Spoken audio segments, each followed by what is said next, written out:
we are going to get it going. I mean, in something like this where it's just that hard and you can basically survive mentally, physically, emotionally. It's awesome.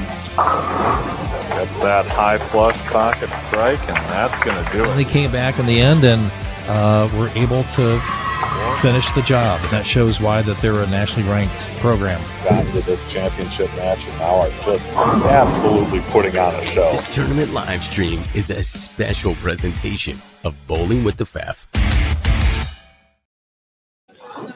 Good Sunday morning, everyone. Welcome back to the Collegiate Club National Championships in Rockford, Illinois at Don Carter Lanes.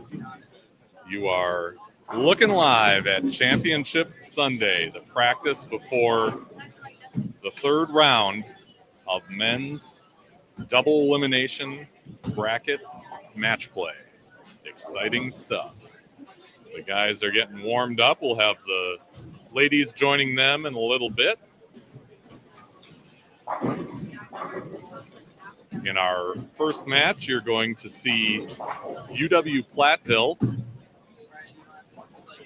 taking on San Jose State on the men's side. This is the bracket as it stands right now. Might be a little hard to read, but Platteville and San Jose are on the right side, upper right side. San Jose defeated Penn State and Ohio State to get to this point. Platteville defeated Wartburg, and can't tell who that was in the first round. Get some clarification on that as we go. But you can find this bracket on the Bowling with the Fef Facebook group, as well as the Collegiate Club Championships Facebook page.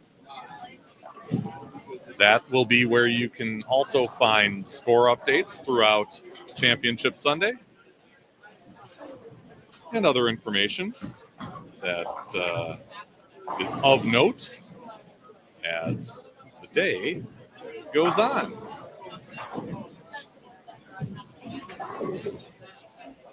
So, again, Don Carter Lanes in Rockford, Illinois. Good morning, everyone. We'll get you into the broadcast booth as we get things started this morning. Ooh, the tension in here. Things are getting exciting. You have got teams that have been dropped down to the contenders bracket, others that are in the winners bracket, and those are the ones that we will be focusing on during the day today. We will throw up the lane pattern so you can get a sense of that. Again, the women's pattern a little bit different than the men's pattern, but both 43 feet. Men's pattern a little more volume, a little less ratio. So that is what they are dealing with this morning. We haven't seen a lane graph, and that's okay. Kind of like that. Back when I was in college, we never saw lane graphs. We just went out and bowled, and that's what they're doing here. Oops, that's the pool play group. So what I wanted to put up is the past champions. We're going to have two teams joining this exclusive club in claiming a Collegiate Club National Championship today. And we will bring that to you later on. As I said, the men are getting warmed up right now. The ladies should start their next round of match play at about 9:15. Jay Santos, let's go Fef, man on a mission. You got that right, and he is cheering on those Spartans. It's 5:50 a.m. out there. How about that? A little California love at 5:50 in the morning. I appreciate it, Jay. And those Spartans do too. So, because of the fact that our live stream pairs are 15 through 18, and they do have to keep the integrity of that shot for the ladies. We will only have one match here in this opening round. Third round. After that, we will, of course, have both men's and ladies' matches. And the best part is both championship matches will be right in front of us. 15-16 for the ladies, please switch sides. and 17 and 18 for the guys.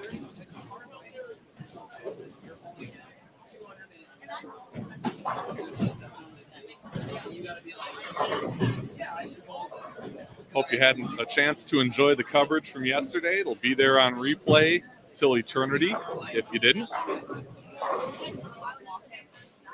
Some exciting stuff in match play. You had UW Oshkosh taking down Rochester Institute of Technology in a come-from-behind win to remain in the winner's bracket, at least at that point. They did end up losing to Cal State University Fresno following that. We saw UW Whitewater take care of Bowling Green State University. And you may have seen the short video that I posted that showed the very end of the match between Milwaukee and William Patterson, the defending champs. These are best of 5 matches, and that one went all 5 games. Both teams forced to strike in the 10th frames at different points in that match, and neither of them did, but that allowed the Milwaukee Panthers to win that one on the bench.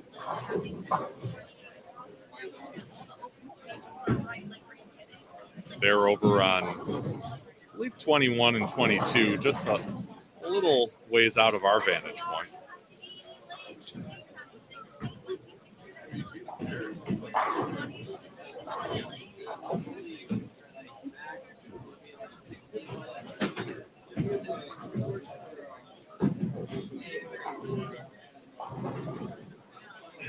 Jay says, San Jose State wins for the best jerseys. Coach just gave me a thumbs up. He loves that, Jay.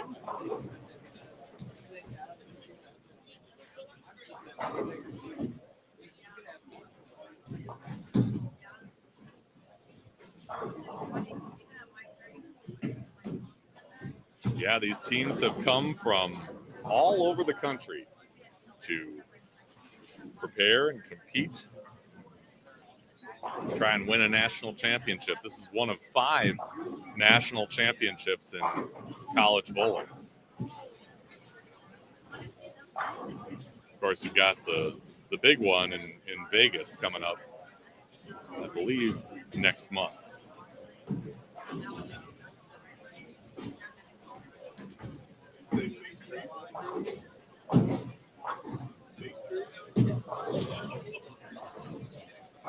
This will be our first look at the San Jose State men. We did see UW Platteville yesterday kind of struggle against Bowling Green State.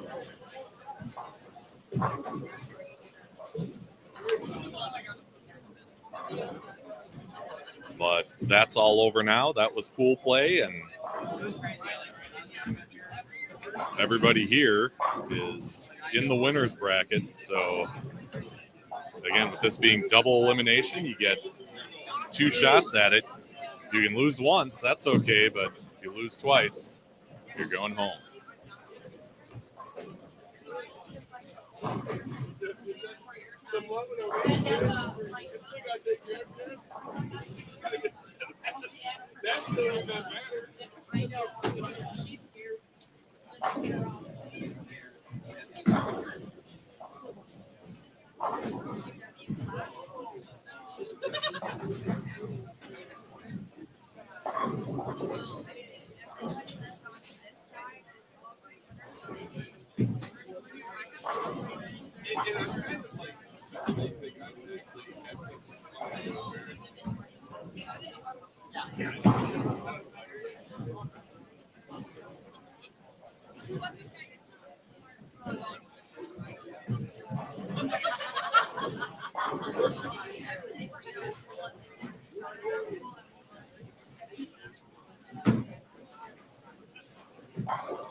And the aforementioned Whitewater Warhawks and Milwaukee Panthers, they are getting going on 21 and 22.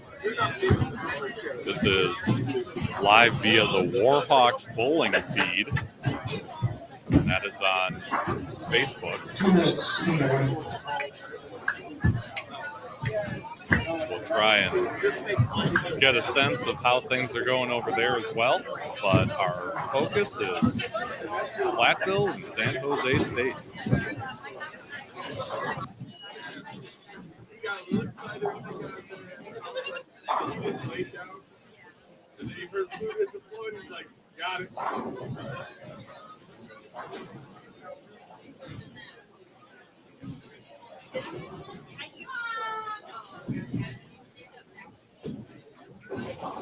What a day, though.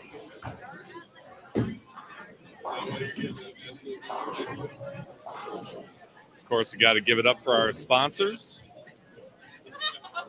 Go Rockford, Pro Edge,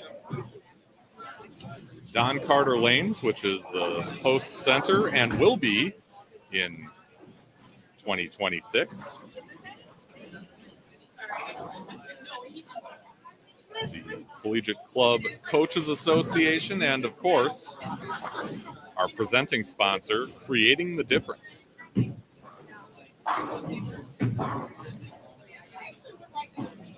Without those sponsors, it makes it awfully difficult to do what the tournament staff is doing, and we thank them with all our hearts because this is college bowling, and it's the best, and these student athletes deserve to be showcased on as grand a stage as possible.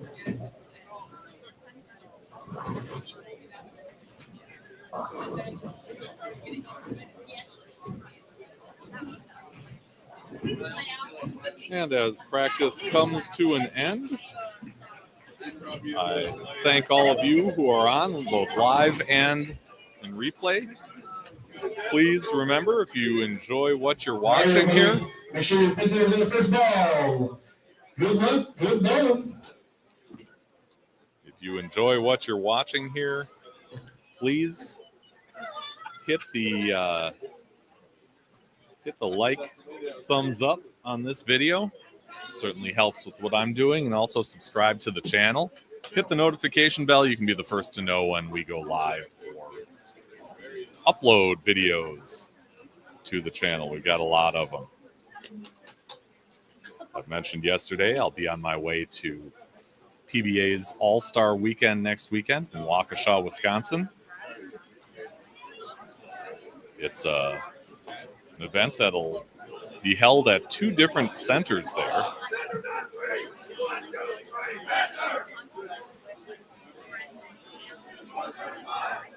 Sussex Bowl and Foxview Lanes, which is where the televised portion will be.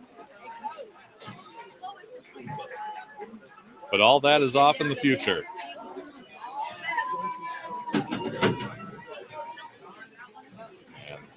As I mentioned, the double elimination bracket match play starting up on Championship Sunday here at Don Carter Lanes. Here's the process. It's double elimination, best 3 out of 5 in the winner's bracket. So total score now is kind of out the window. It's just winning each individual game. Get to 3 and you're moving on, and your opponent is headed to the contenders bracket, which is a best 2 out of 3 format. And there are a series of tiebreakers as well.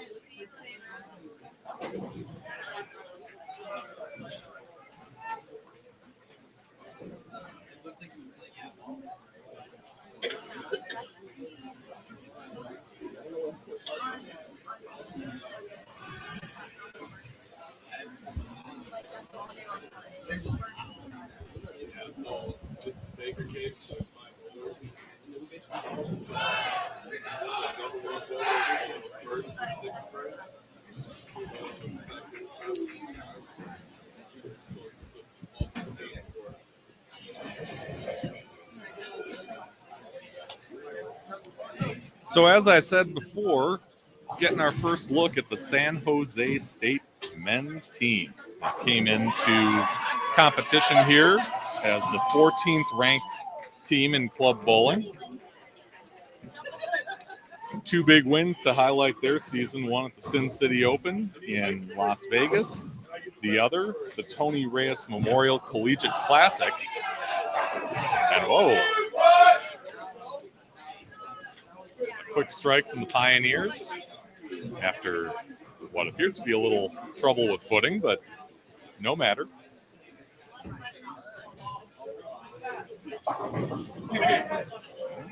A little bit high, couldn't get that 4 to take out the 9. And San Jose will try and chase down that single pin spare. Assistant coach Max Epps is looking on in the settee area. He's been at this university for 9 years now,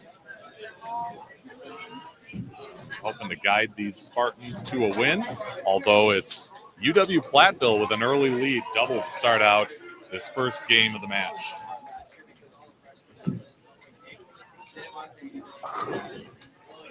Here's another San Jose supporter.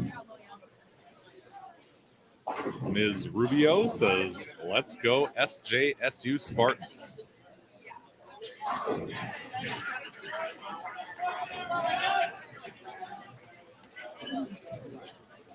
They love the support over here. And if you're watching live, feel free to chime in. Got a nice break there on the light hit, taking down the 4 and the 8. As Platteville goes up high, leaves a 4-6.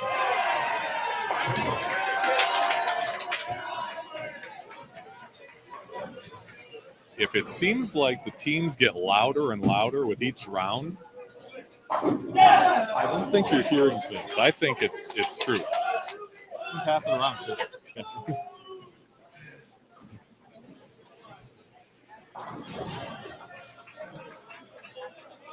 Each round gets us a little closer to a national championship here, and his kids know it. Ooh. Was 4 through the middle. So back-to-back splits for the Pioneers as San Jose, the 2-pin lead, they'll take aim at that. Their head coach is Lindsay Wong, who's been there 22 years. And she competed for these San Jose Spartans in the late 80s and early 90s.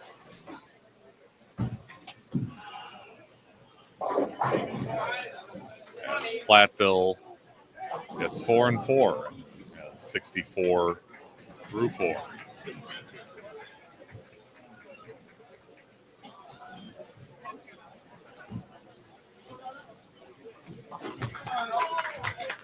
Every single Spartan on the roster is a California native.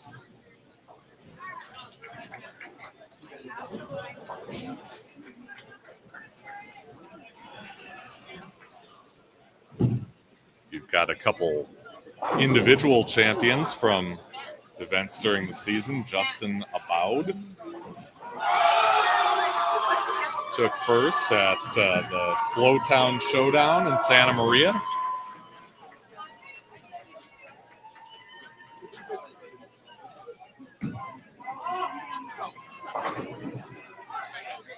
That one went up high and left him a 310. So Platteville with Ethan Krause going after, it's like a 9-pin.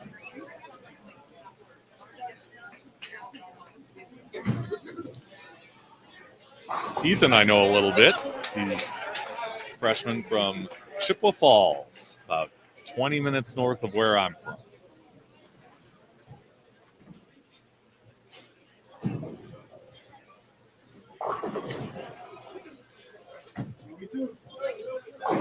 Oh, nice cover there on the split. And that will keep them in the lead by 23.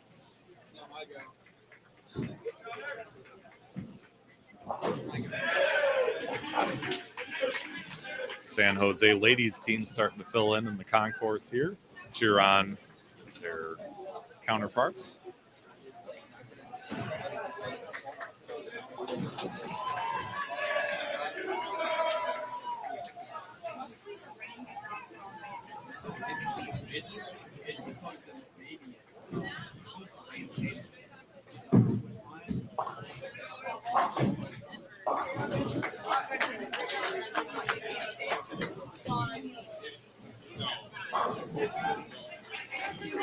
It's always interesting to me the pacing that goes on in these matches, because it's not really defined.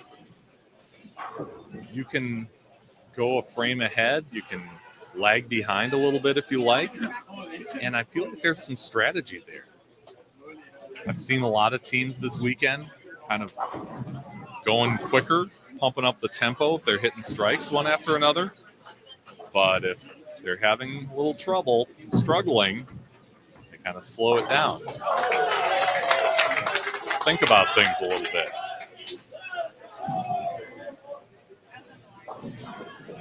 It's a little more defined in this format, in the match play format, just because they switch lanes every game, where in the pool play, it wasn't until after the second game that they switched lanes.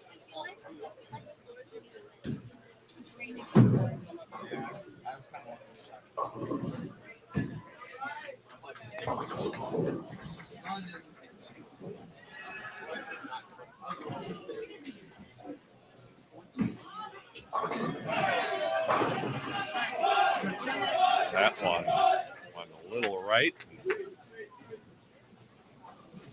Stayed out of trouble, though. Left him with a 1-2-4. And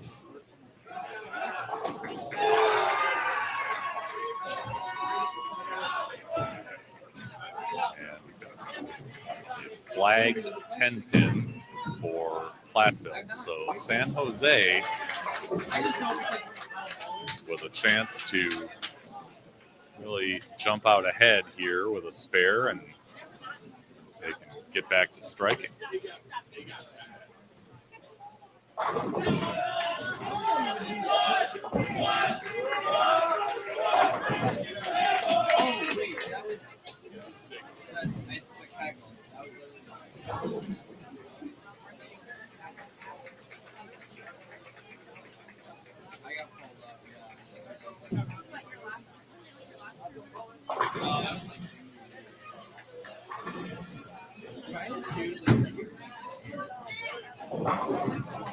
It's a nice shot for Platteville.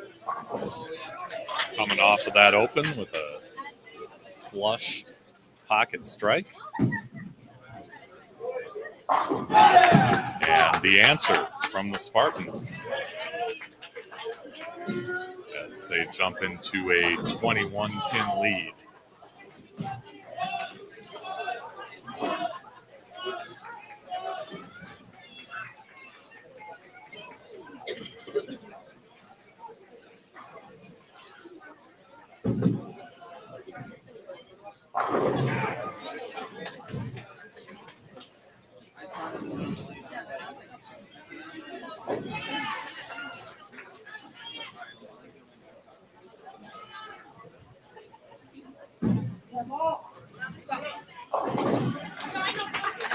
A little bit light. He's got the 2-5 to deal with, but not too bad. Another one of these Spartans with a a couple tournament victories. Corungo. Maybe I can get some help with that pronunciation.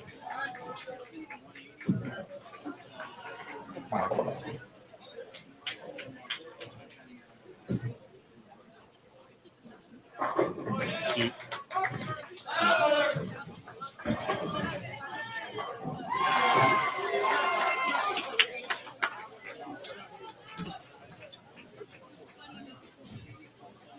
Harungao? How do I pronounce this gentleman's name? Cohen Prongao. Cohen Prongao. Yeah. Perfect. Thank you. Cohen Prongao. 2 tournament victories this year, one at the Devil's Duel in Arizona and the other at the Tony Reyes Memorial in San Jose. That's a tournament that the team won the championship at. Tony Reyes Memorial Collegiate Classic. Of course, named after the late PBA champion who passed away at a relatively young age.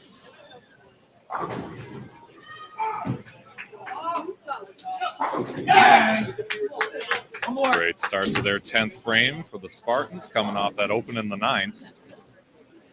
Can still get to 201, and that'll be enough to lock up game number 1.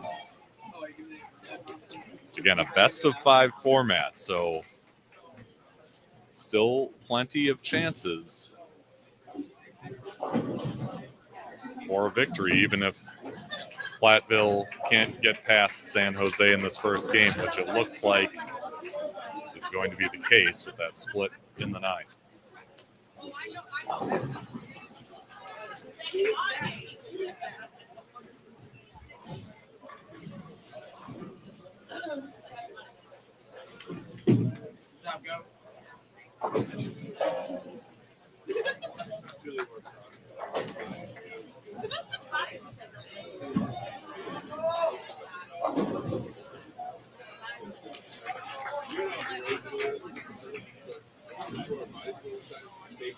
Looks like Whitewater's jumped out to a 1-0 lead against Milwaukee. Looks like they're in the 240s that first game. Let's see. And the view courtesy of Warhawks Bowling on Facebook. You can find this match going on over there. And yeah, 243, 187. So they go up 1-0. As does San Jose State, despite the split there on the second shot in the 10th frame.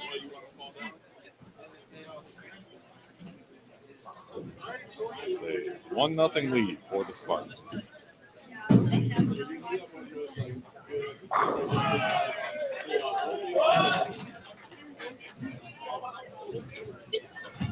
Rupture her Achilles all on her first serve.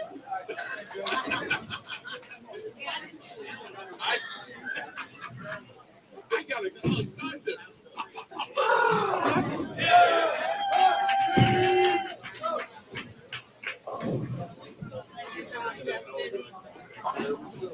Good morning. I didn't see y'all sitting there. Sorry.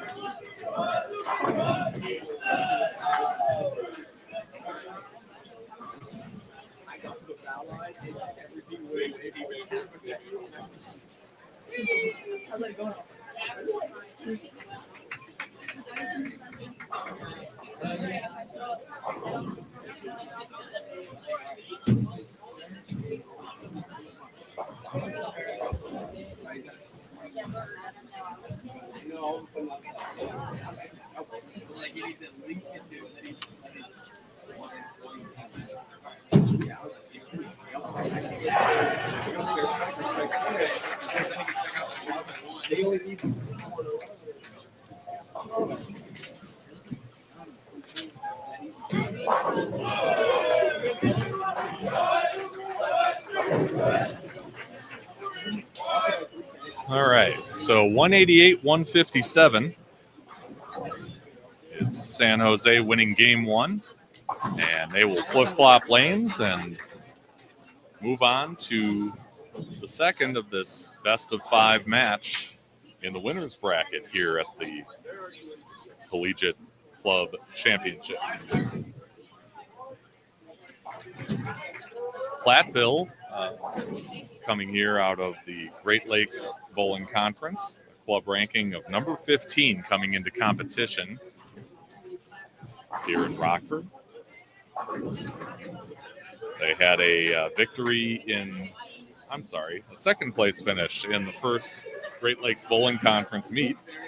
Also second place at the Stout Invite and the third place at the Titan Invite in Oshkosh, Wisconsin. Platteville in the southwest corner of the state. Pretty close to Dubuque, Iowa.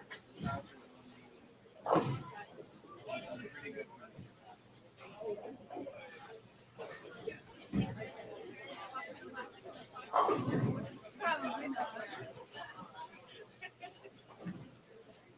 That's what he was saying.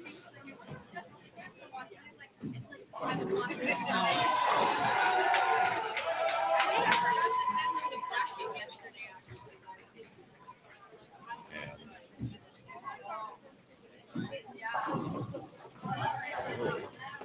Pretty nice break and a high hit there for San Jose, breaking up the split and leaving just the 7-pin. Platteville, guided by 2 former Pioneer bowlers, Davis Lohr and Jonathan Grorud.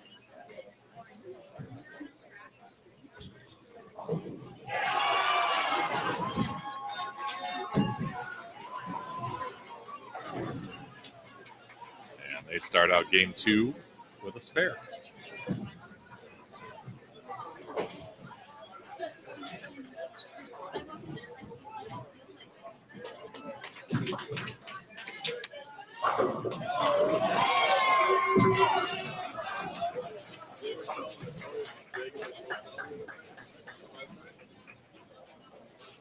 Looks like Purdue is going to win a point over Nebraska off to our right on 19 and 20.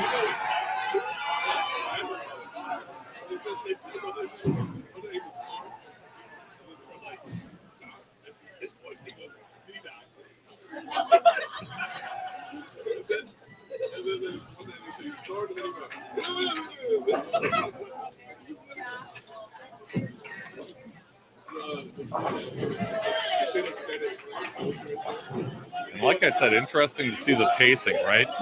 Off to the right, Whitewater has 6 of the first 7 strikes. And heading into the 8th frame, while Milwaukee's struggling a little bit.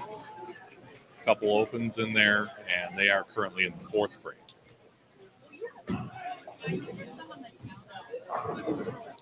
So you can change the tempo depending on, your team's performance and momentum and all that good stuff. Up to a point, though. Again, you do switch lanes after each game, so eventually you got to keep his. And spare for the Pioneers. So 2 spares to start out game 2 as they try to even things up at a game apiece.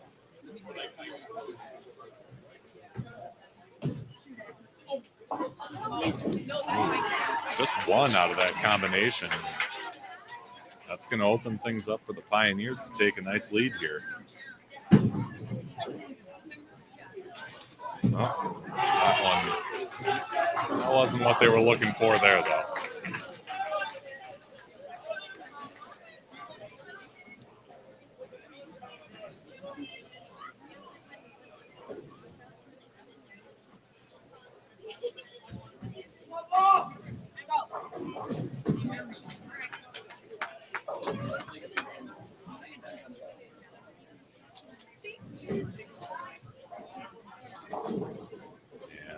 For the Pioneers, mostly Wisconsin-based students.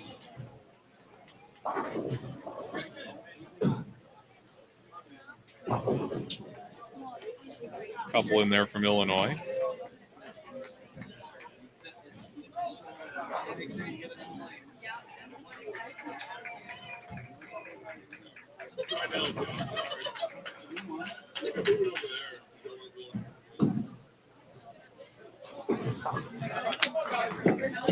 And a spare for Spartans as they reclaim the lead.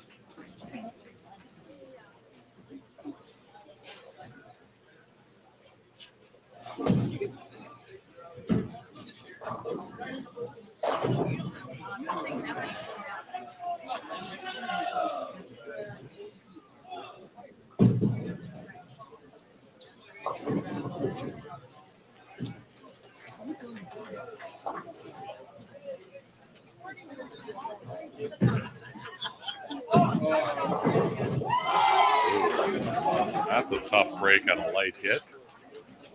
8-10 split. Little deadwood there that hopefully center staff can take care of.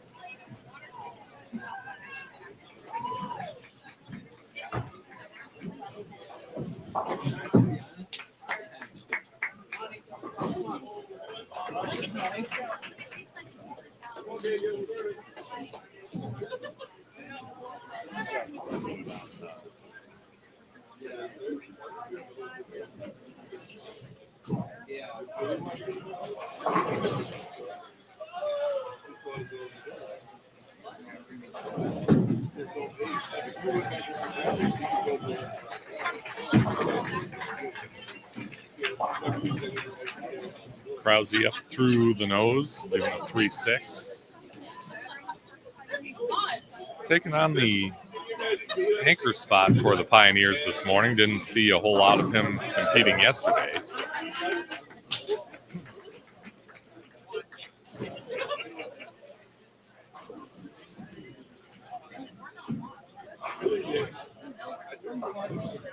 When you've got 7 or 8 bowlers on your roster and you're at the center, you can make some adjustments and see what works and what doesn't.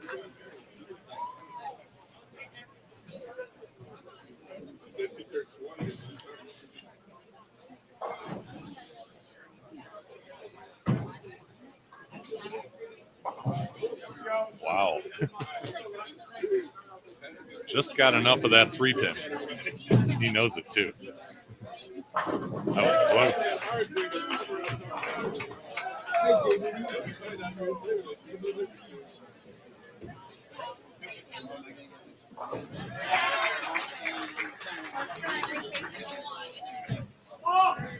No. Send it. Oh wow. Sent that messenger right in front of the 10, and it was moving too.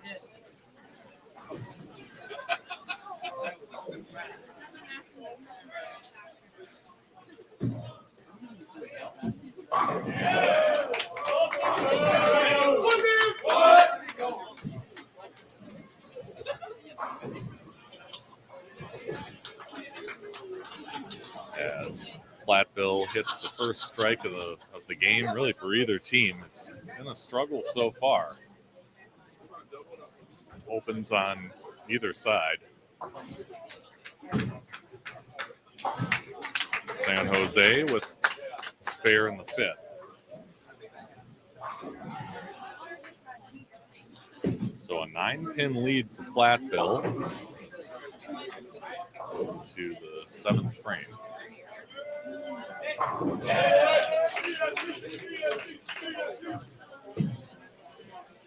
Whitewater off to our right has put up 256. They are rolling. There's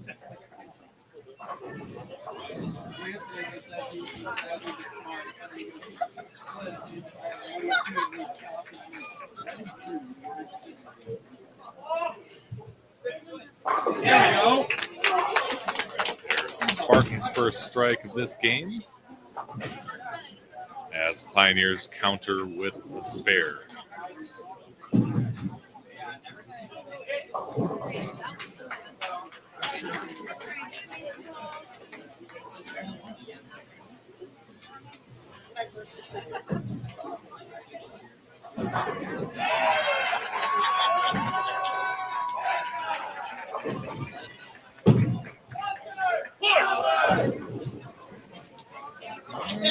Almost tripped out the two, but it'll stand.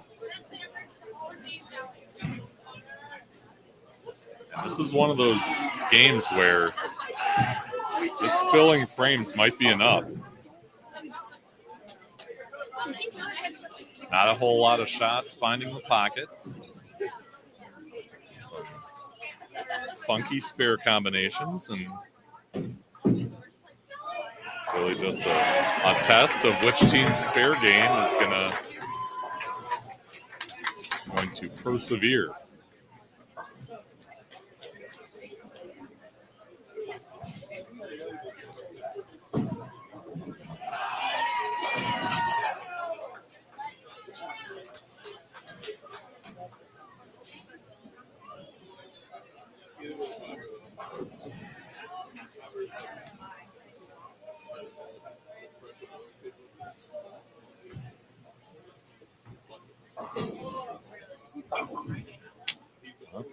Chop that 2 and 4 off the 7, so it's 95 through 7 for San Jose.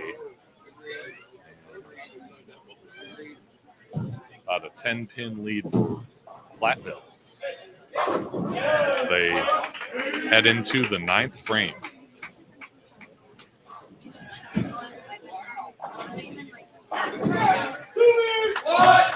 They get that 9th frame strike, and that's an important one.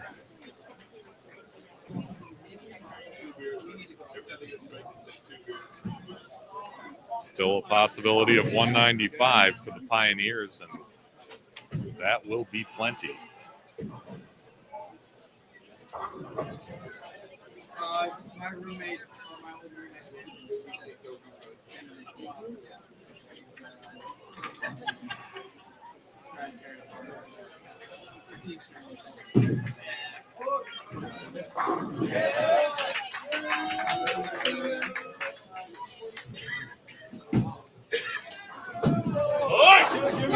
Great shot from Ethan Krause, doubling up. And this is one of those games where a double feels like a 4 or 5 bagger just because nothing else is really falling.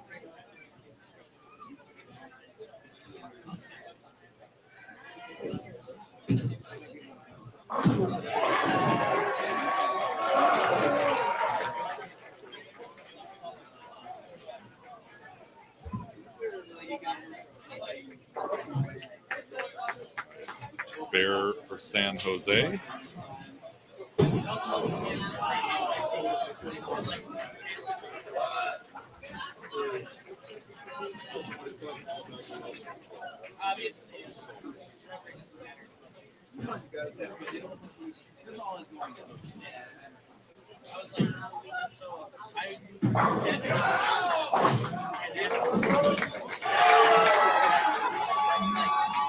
And really all he needs is to keep it on the lane here, and he does. So Platteville evens the score at a game apiece with San Jose. Take a quick look at the Milwaukee Whitewater matchup. Again, video courtesy of Warhawks Bowling on Facebook.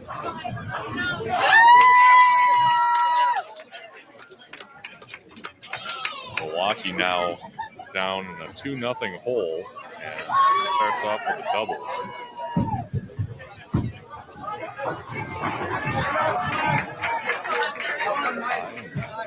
Through the face for 6.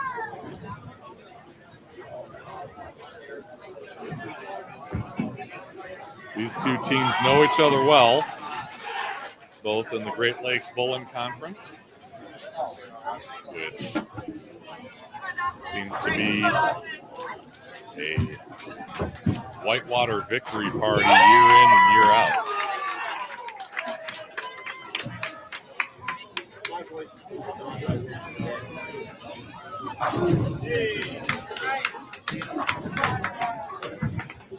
San Jose, realizing they're out of this particular game, kind of looking at some different looks and angles. Lane is Milwaukee open in the third. Come on, Neil.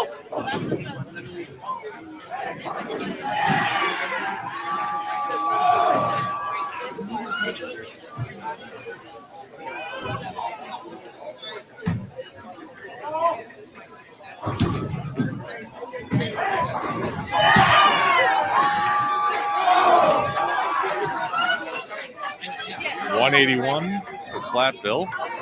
And again, that one even up at one apiece.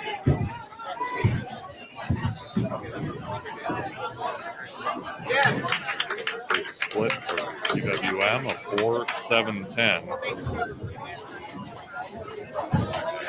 Whitewater converts their spare in the fourth.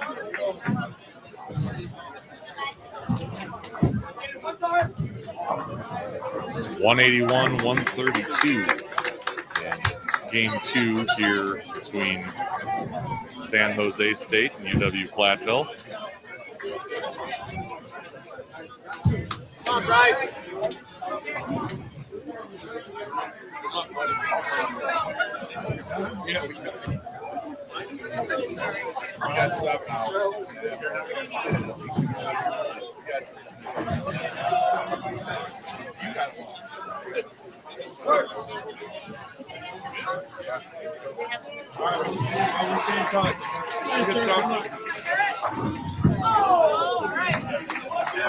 Break for Garrett there on the Whitewater side. A strike in the fifth.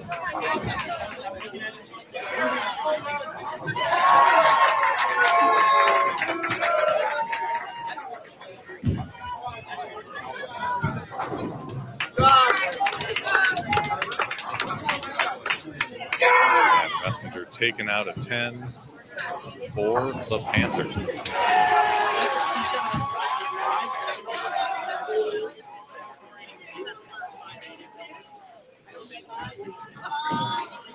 San Jose now starting out game three, snapping out that 10 pin.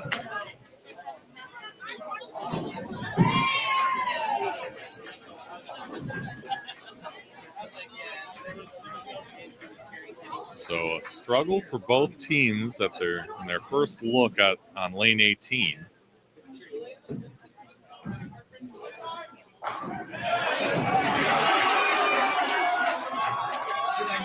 Remember, San Jose started on lane 17, so they'll get up to 3 cracks at it.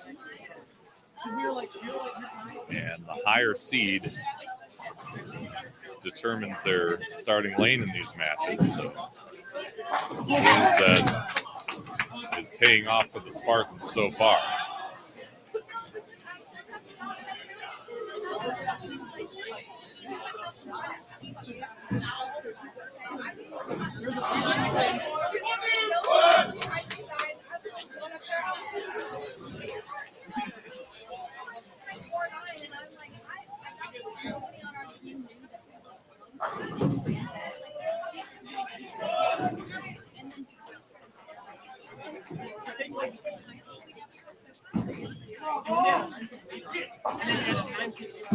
That one up through the face, leaving him with a 3-6-10.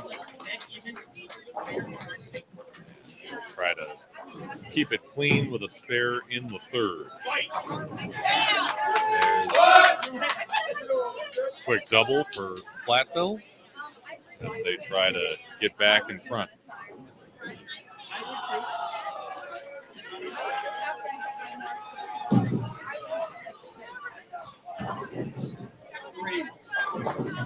Ooh, chop the 3 and 6 off the 10. That's a tough break, especially with the double up on the Platteville side.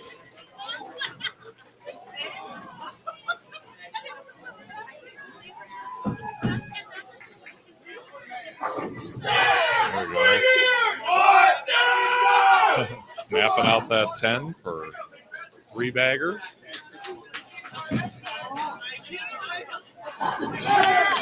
And the answer from the Spartans.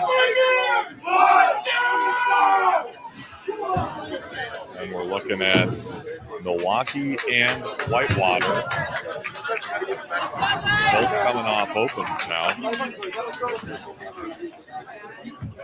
Milwaukee trying to stave off loss in the winner's bracket. The winner advances in this bracket. Loser moves on to the contenders bracket. Double elimination matches.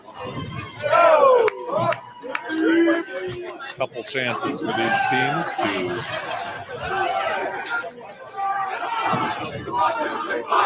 win and stay alive.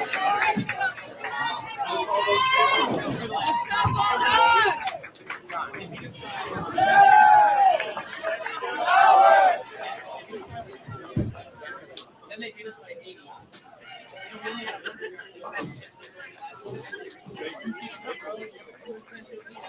yeah, we just shot like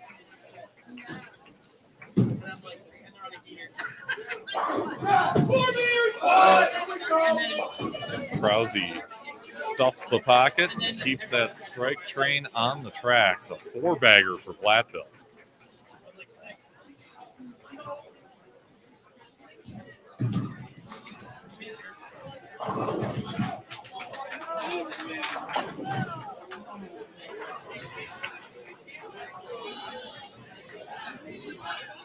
These players trying to feed off each other when they hit the strikes. Short memory on those splits and opens. Baker games go quick.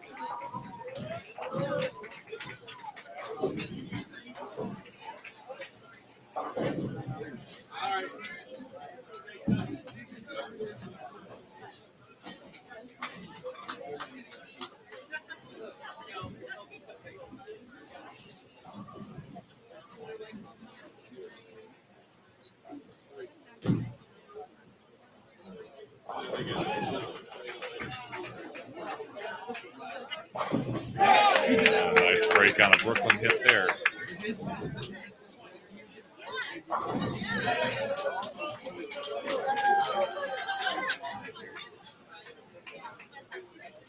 So Platteville up by about 20. And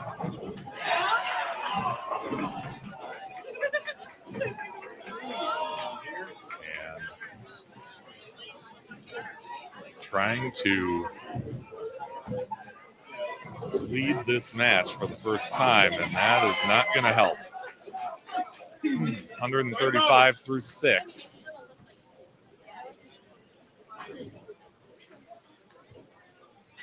Still got a nice lead, but that will give San Jose a chance. They made the most of that. Little trip 4-pin to make it a double.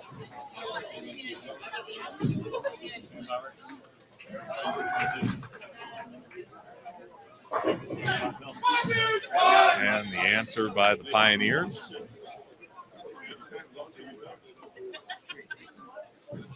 Careful for your team.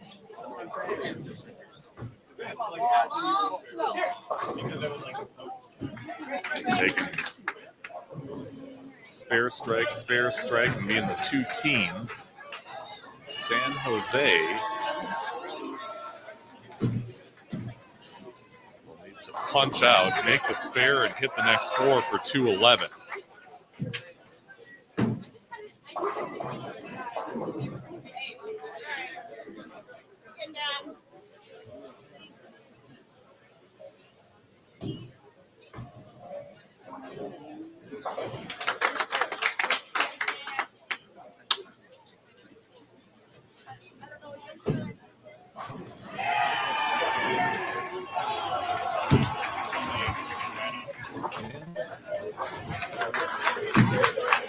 Looks like Whitewater had a 168 that game.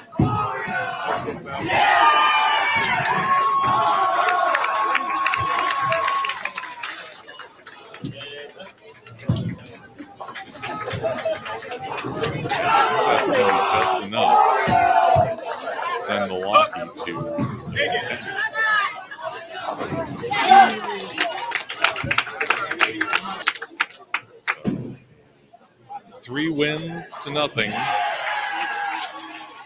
for Whitewater.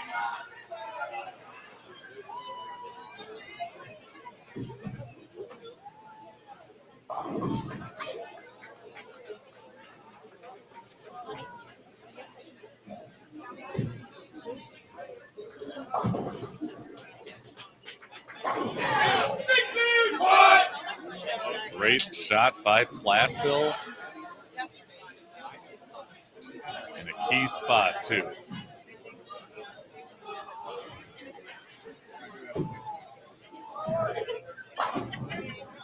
And that'll basically mean Krause needs a mark to shut him out. Maybe not even that.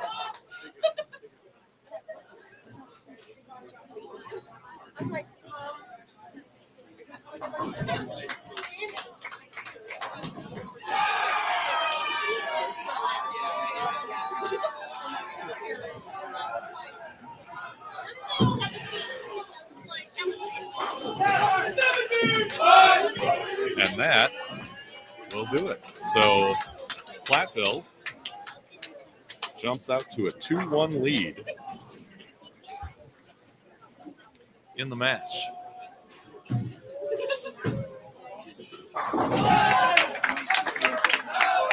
Been a struggle on this pair, and when they hit that 4-bagger, that pretty much put some distance between them and San Jose State. So it's 2-1 Platteville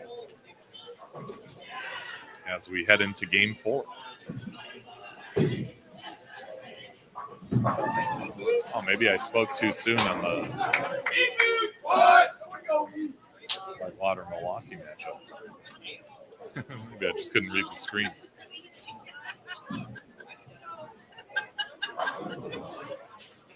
Unless that's the next match. It's not. See.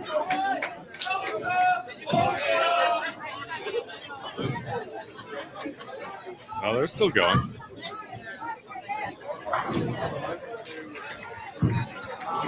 So Milwaukee must have won that last game.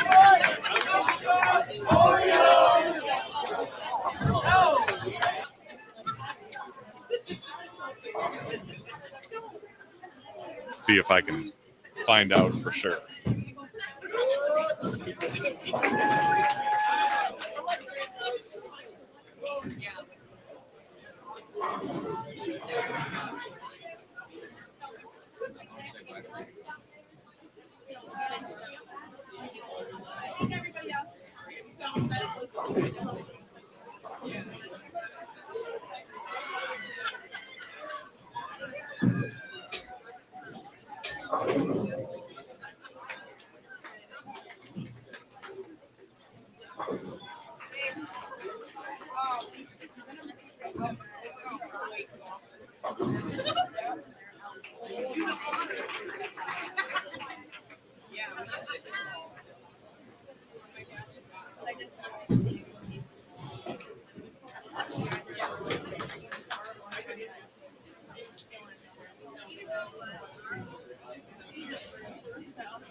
Yep, indeed. 2-1. Whitewater leading Milwaukee right now, so they did hang on. Game 3 to stay alive, but let's see what happens now.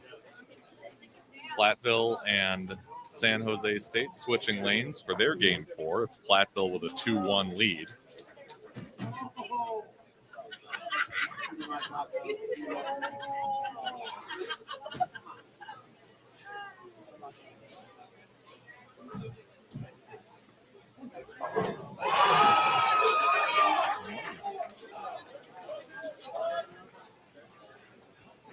The ladies team starting to fill in here again. They don't start until 9:15, so thereabouts, as fewer teams in that field means fewer rounds of match play. But we will have ladies competition as we continue here.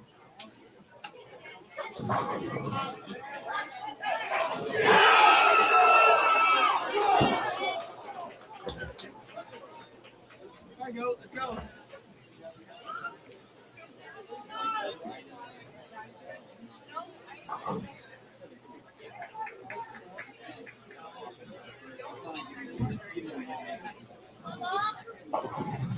Move up through the face, and not the way the Spartans wanted to start game 4.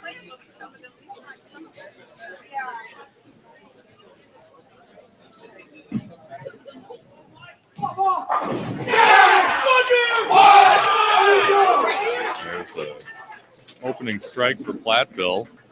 They had that 4-bagger and basically used that to road it to a victory in game 3. First to 3 takes each of these matches, so they'd only need to win one more, but San Jose can even it up at 2 apiece with a win here.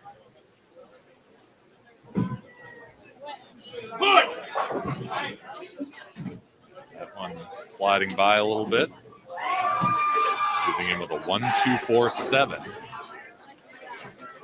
Certainly not a gimme, especially with the conditions we've seen here. It's been tough. The strikes have been hard to come by at times.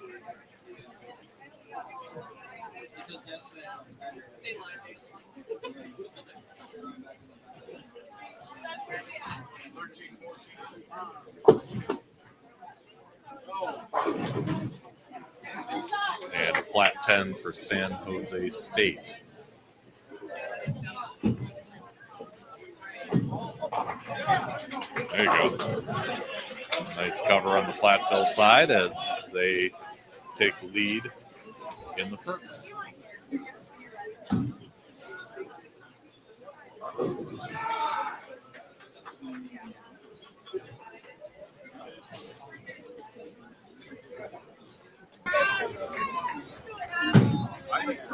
Game 4 in the Milwaukee Whitewater matchup.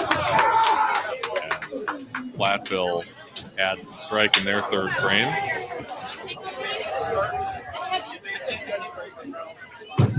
Again, this one 2-1 Whitewater as it stands right now. Video courtesy of Warhawks Bowling on Facebook. Whitewater strings 3 in a row.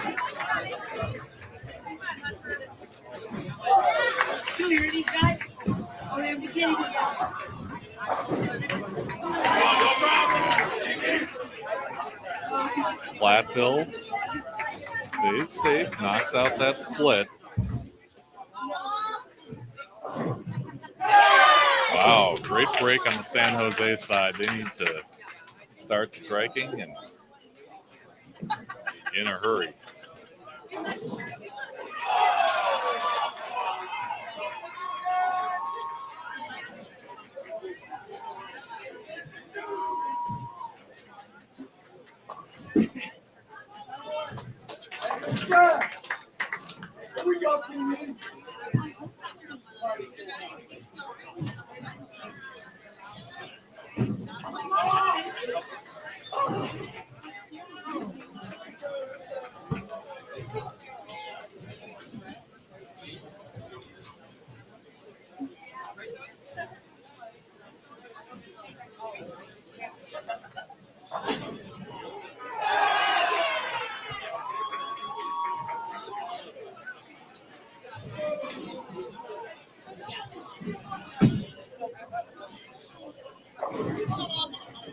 Ooh, that one slid by for Krause, and I don't know if you want to call that a break, but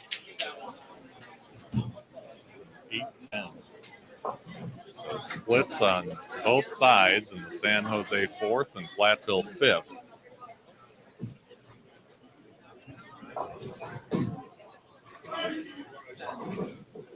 Oh, wait, no, sorry.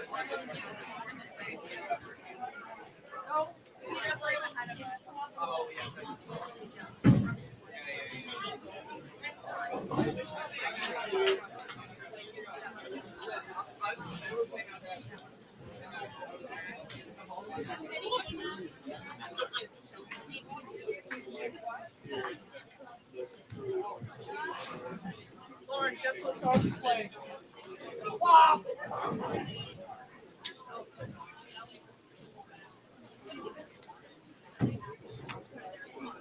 And there's a big strike for San Jose. They needed it. They can cut the deficit to within a pin with a couple more strikes there.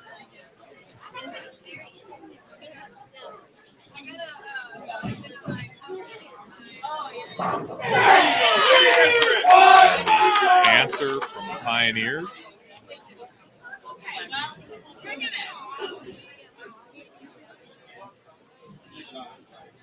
I know.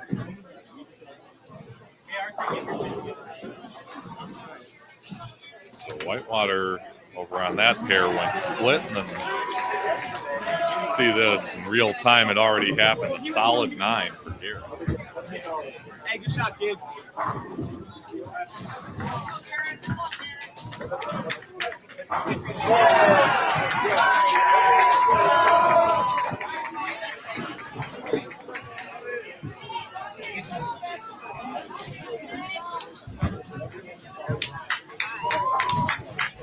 Is it enough? For Milwaukee. Hang on. No,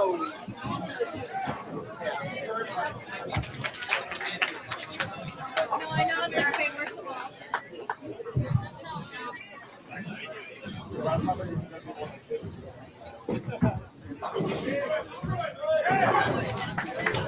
Just makes that spare Plaza less.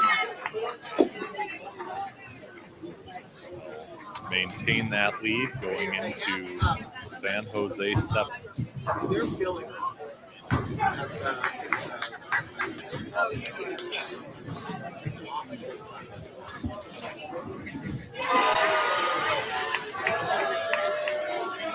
And Milwaukee with a split in, I believe that's the 10th.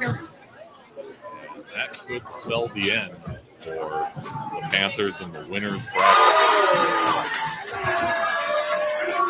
Double elimination format. Still have life in the tournament, but it gets a little tougher when you move out of the winner's bracket. You know, you don't have that cushion to deal with anymore to help you.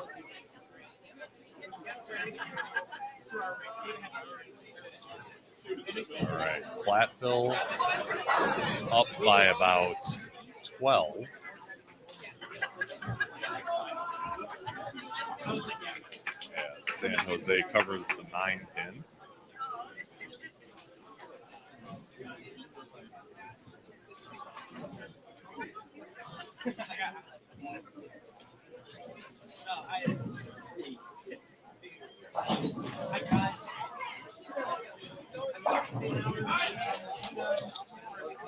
Up high and just left the 3 pin.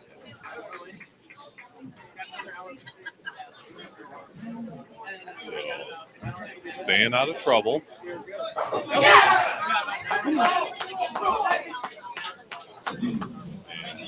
Milwaukee Whitewater matchup is over. Looks like it was 200 to 148. So Whitewater will advance in the winner's bracket. Milwaukee moves on to the contenders bracket. All right, Platteville still has 197 on the board if Krause can hit the last 3 in the 10. Here's San Jose State, and a 2-8 on a light hit. So they would need to make this and strike out for 185. So Platteville has the hammer. Let's see what they do with it.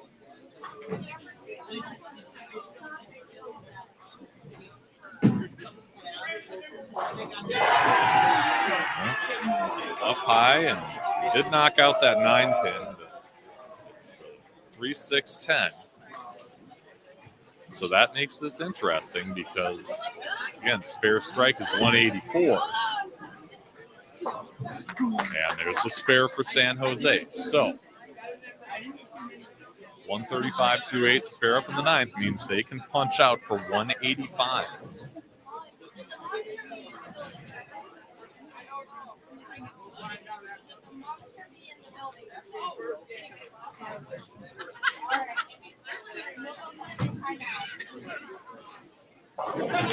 Lots of Wisconsin teams at this event. You can see, you can't see, I can see behind me players from La Crosse and Oshkosh looking on. See if Platteville can move on in the winners bracket. They gotta get good count here and hope for some help from the Spartans.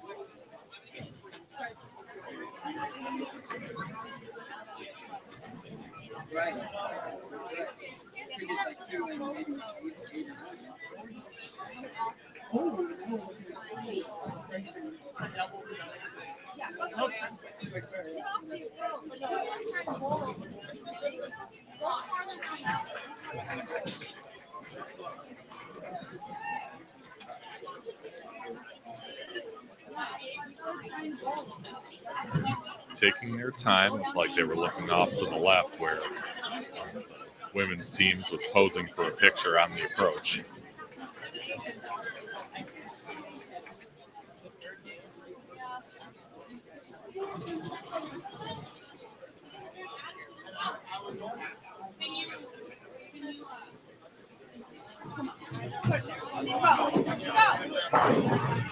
Oh, beautiful shot, and paid the maximum penalty with that 9-pin. So now it's just up to Krause to keep it on the lane, stay behind the line, and that'll do it. Platteville moving on in the winners bracket. They had a tough start, lost the first game to San Jose State, but came back and what was really a grind, powered through and won the last 3 games.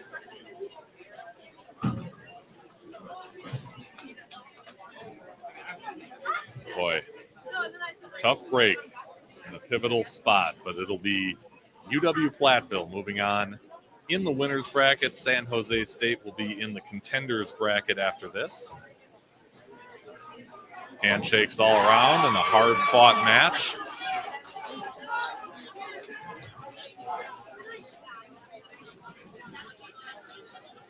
And again, when the tournament staff updates the brackets, you can find that on the Collegiate Club Championships Facebook page.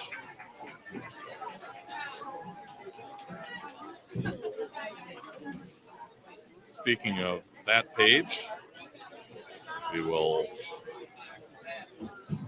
share the screen from over there right now and show you the women's bracket.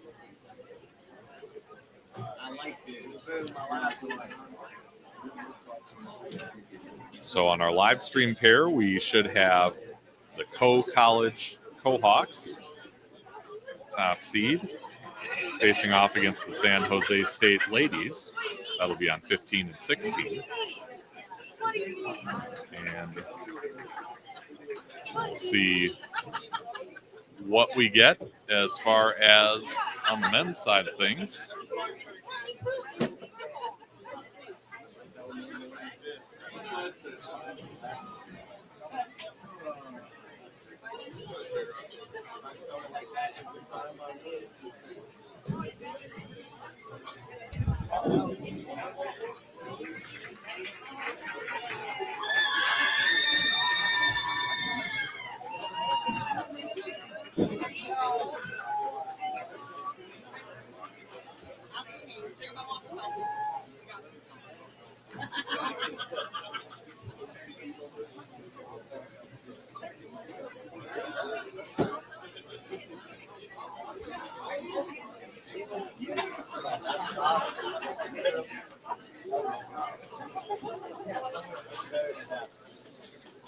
This will give me a chance to mess with the camera a little bit, make sure we can stay level and see a little more of the action.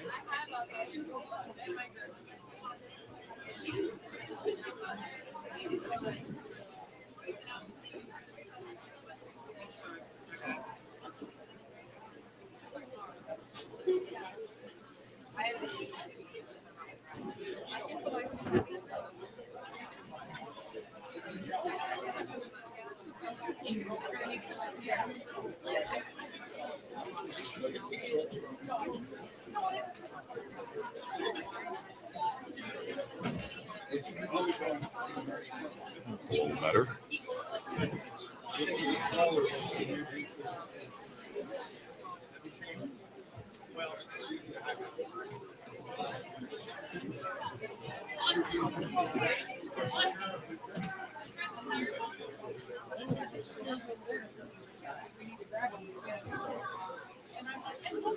If you followed our coverage yesterday, you'll recall seeing Co win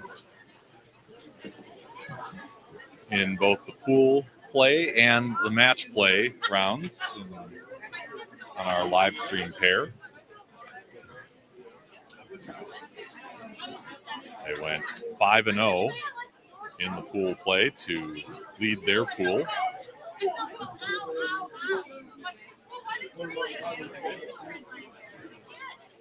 And on the men's side, we see Whitewater coming off that 3-1 win over UW Milwaukee, setting up shop right here on 17 and 18.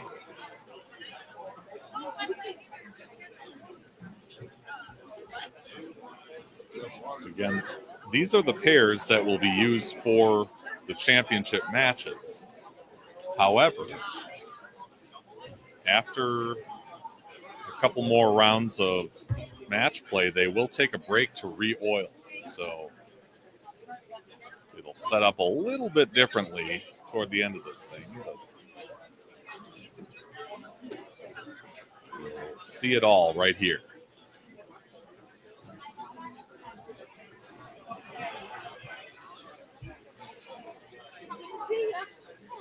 Hello.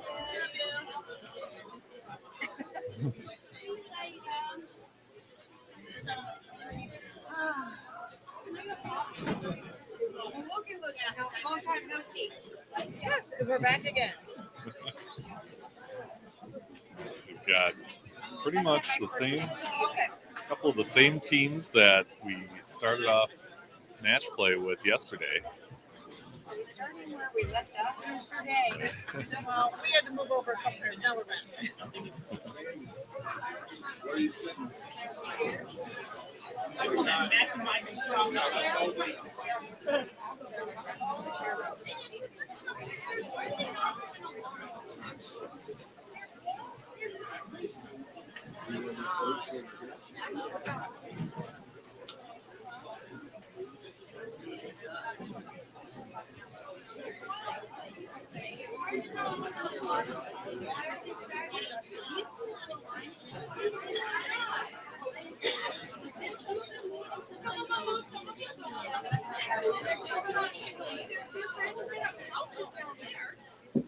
So Whitewater, with the win over Milwaukee, will take on the winner of Purdue and Nebraska. Did you happen to see who won? For Purdue won. Purdue won. So it'll be Whitewater and Purdue in front of us here.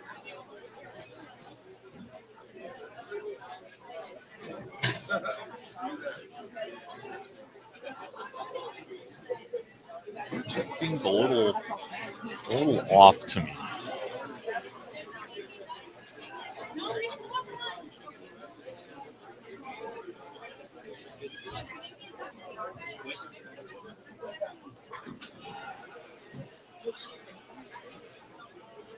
A little better? Yeah. Kind of. Maybe a little.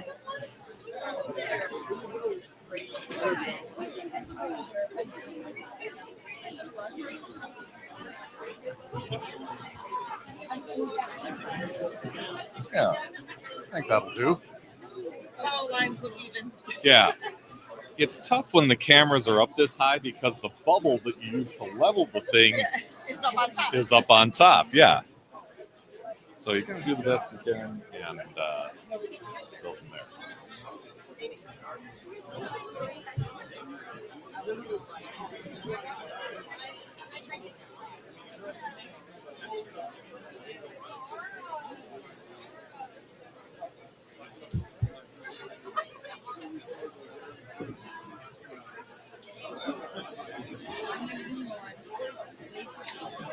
So 4 teams that, again, we had the pleasure of seeing in pool play yesterday.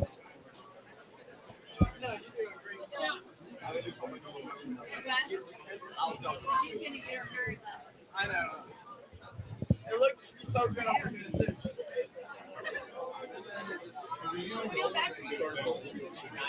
For the ladies, it was, this will be their first match, so you can kind of see the co-team getting loose. San Jose doing the same, as they have yet to throw a shot today.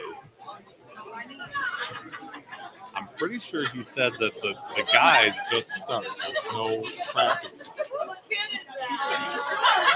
I didn't pay attention. I know we had 15 minutes. Right. But I didn't know if they were giving any more. I think they said you just go on the guys' side, and I'm sure the ladies will have practice because they haven't bowled yet. Yeah, But they'll have their. yeah, for the guys, I think they just get right into it.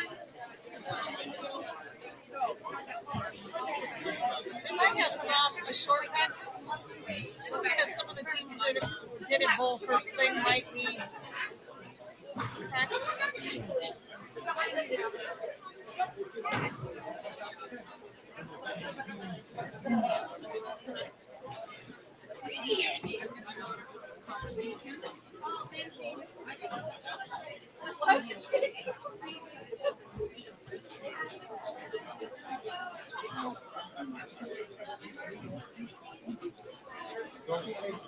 And the Purdue team getting their equipment set up on 17 and 18, where they will take on UW Whitewater. This is the winner's bracket on both sides, so all 4 of these teams have yet to lose in match play.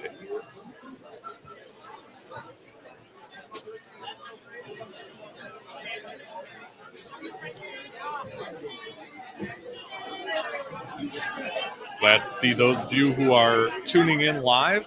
Feel free to utilize that live chat feature. Let us know where you're tuning in from, who you're pulling for in these matches. And thank you for supporting college bowling and the channel.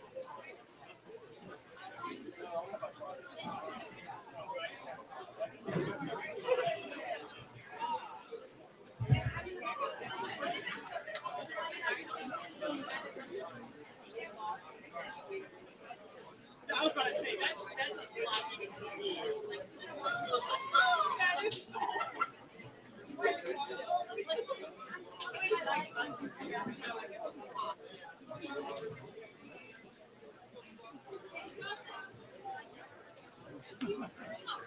In an outside ball.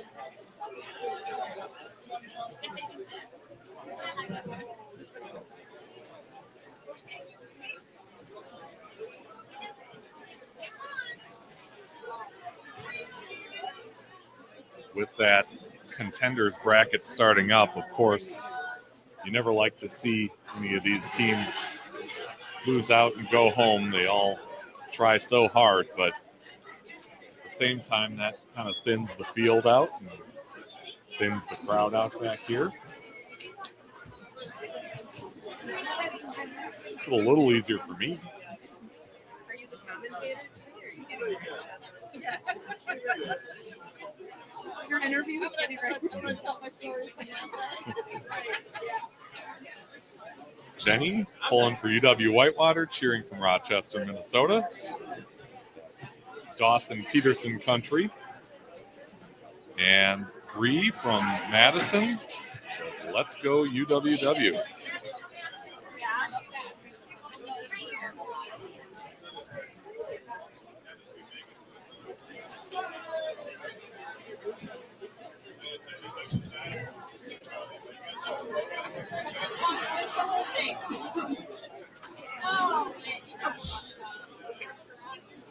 What? Take this one with you.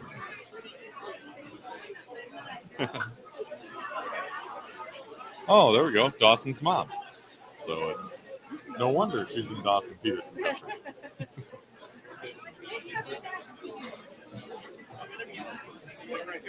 Well, glad to see you on here. Always fun to see Dawson throw the rock. Hopefully we'll see you folks this next winter at the Rochester Holiday Match Games if they call me back. That's a fun event.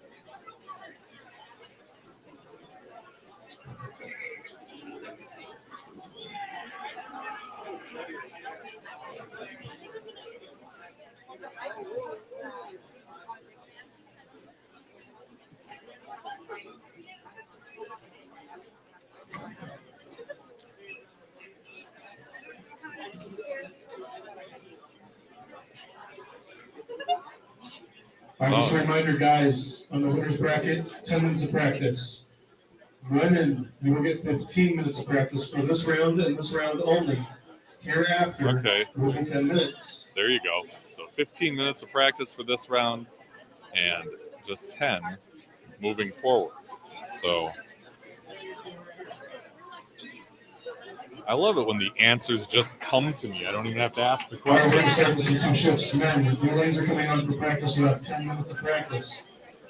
Once you get the men's out, we're going to start the women up. Once your lanes come on, you'll have 15 minutes of practice. I'll let you know starting after this. Switch sides.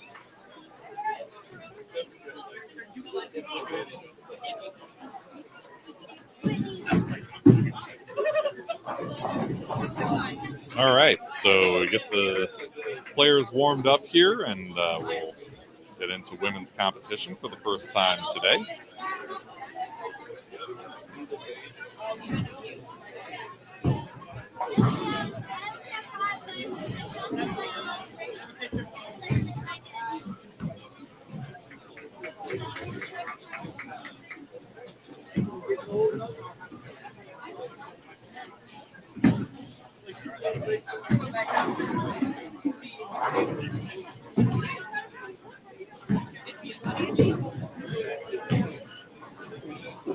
But anyway, back to the whole Rochester thing. Yeah, Jenny says Al puts on a great match games tournament. He certainly does. And that's not all he's got cooking. He's running tournaments all season long during the summer. They do a golfing and bowling event in August. The Rochester match games.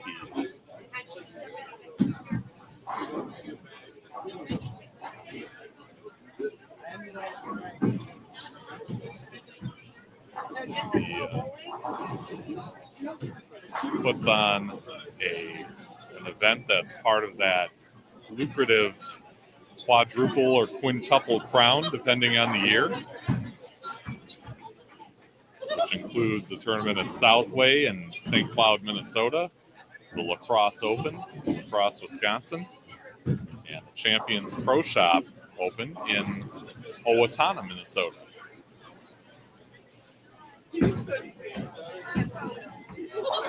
Some great events that I've had the chance to live stream and look in on. It's great bowling. You get players from Minnesota, Wisconsin, North Dakota, Iowa.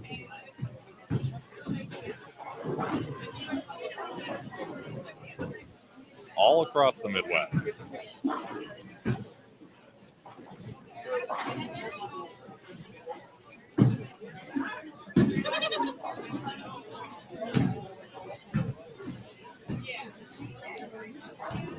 Here's Jeff Lonnie 1. Let's go Whitewater from Eau Claire, Wisconsin. My neighbors. In case you're new to this whole thing, I'm based in Altoona, Wisconsin, which is basically a suburb of Eau Claire, borders Eau Claire, Wisconsin on the east. And along with the tournament live streams, I do a weekly live long-form interview show. I do like the live element, which is why I haven't committed to a certain day and time. I try to keep that up to the availability of the guests in order to keep them coming. But typically in the weeks where I'm not out of town for live streams or have other stuff going on, we'll do those shows once a week.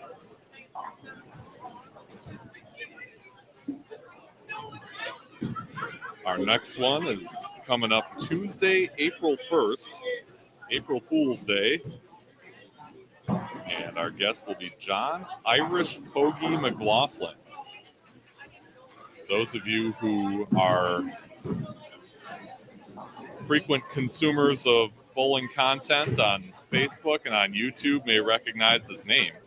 He's got a library of more PBA telecasts than you can shake a stick at. So we will talk all about that. Hear his bowling story. Tuesday, April 1st, and that's at 7 p.m. Central Time, live here on the channel and afterwards on replay and on the Bowling with the Fef podcast, which you can find on really all the major podcast platforms, Apple Podcasts, Spotify, iHeartRadio. Wherever you are, there we are.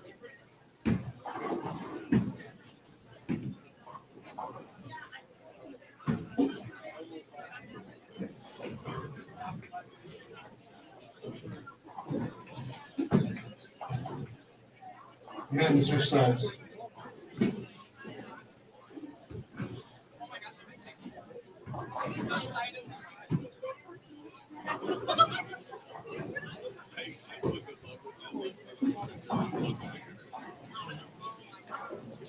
Have extended practice. 18's down. Oh, yeah.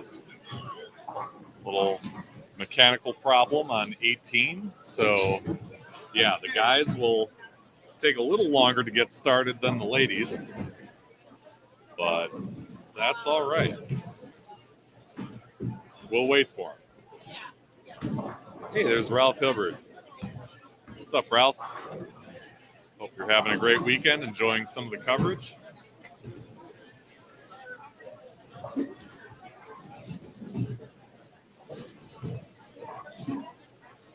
I was discussing some things with the UW Milwaukee team earlier, talking about kind of the state of things, as I haven't been all that familiar with how things are going there in that program. And we did mention your wife, who used to be a coach for that program.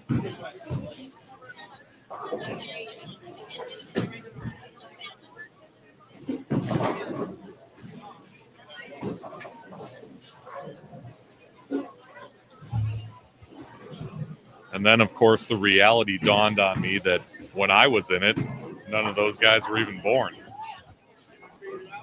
It's been 25 years. Do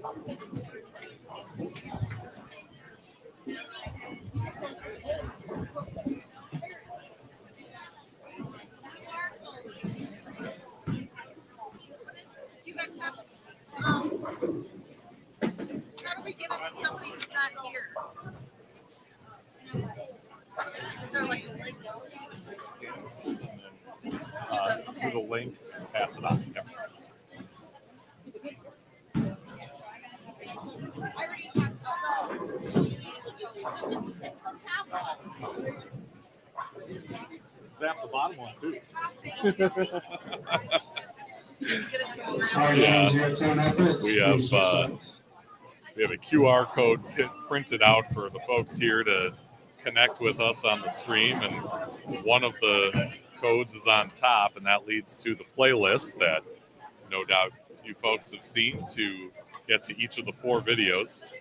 The other one is a subscribe link, so yeah, I'm encouraging people to hit both of them.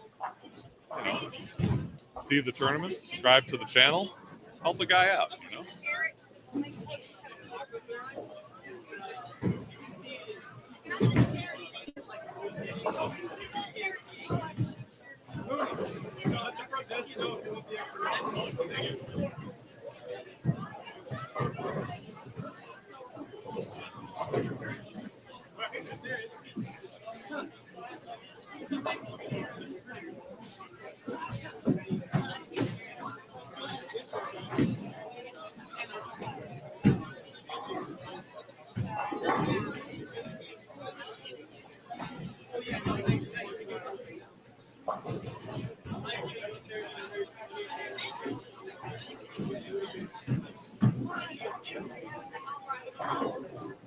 So when tournament staff updates the brackets, they will be on the Collegiate Club Championships Facebook group, Facebook page. You can find it all there. We'll try and get it up on the Bowling with the FEF page as well.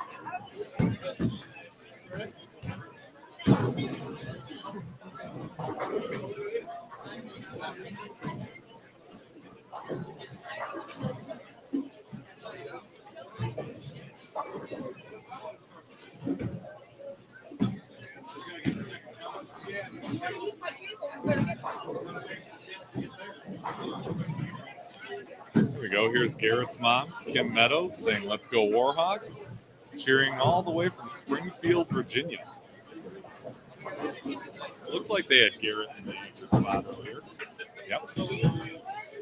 So he was bowling in the 5th and 10th frames.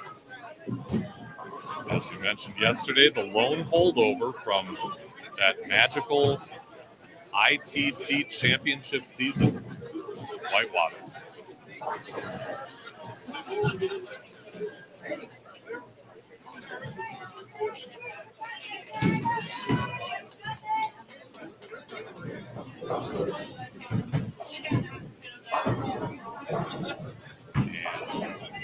I don't believe any of the other teams in this field have won at ITCs.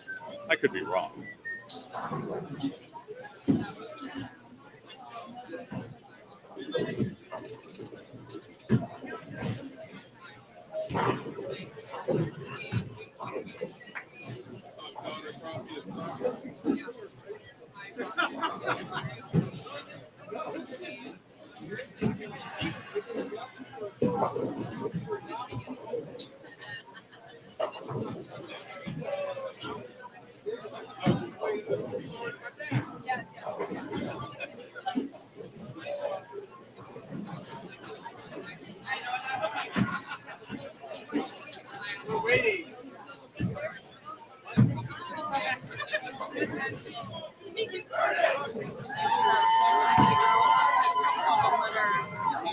Yep, two-handers there.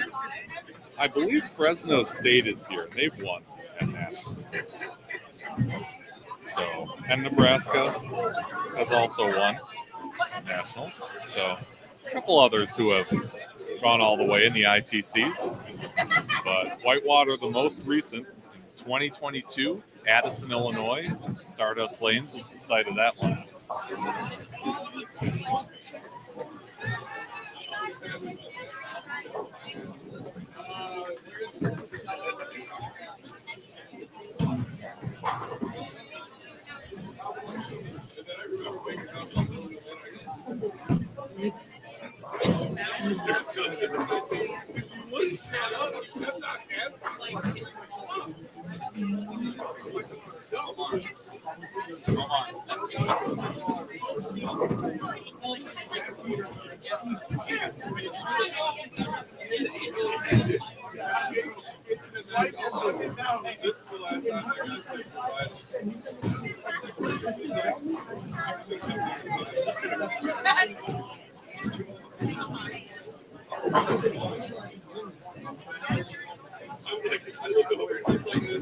Hey, good to see Victor Cortez in the chat. Good old Don Carter Lanes. Yep, that's where we've been all weekend long. They've been a great host to us. And big thank you to the staff here for being so welcoming and accommodating, not only to the bowlers, but to me, carving out a little area for me to do live streaming here. And happy to say that next year, 2026, we'll be right back here for another Collegiate Club National Championship event. So keep that on your radar. I'm sure we'll have dates coming out sometime soonish at some point. So these teams and their supporters can make their plans to get back here to Rockford, Illinois, and try and take a crack at another national title. So the ladies continue practicing. The men's team's just about to get underway here.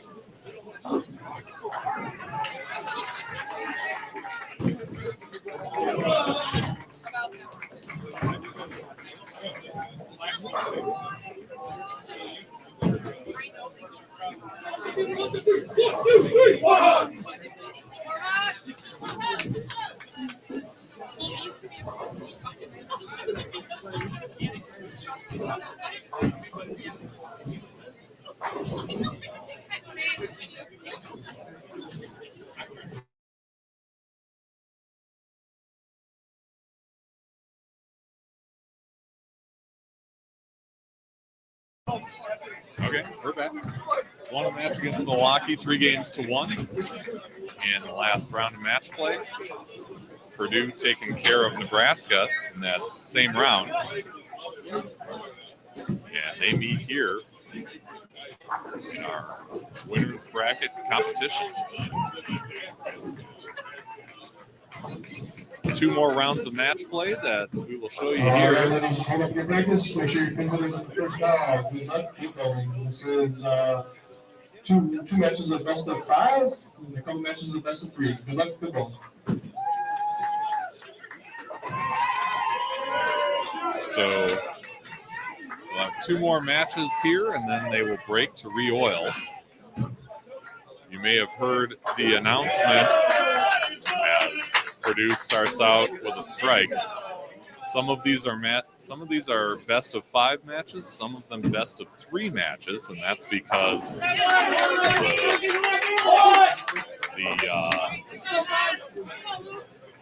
what am I trying to say here? The winners bracket is a best of 5 format. The contenders bracket is a best of 3 format. So those matches will go even faster than the ones that we're watching here.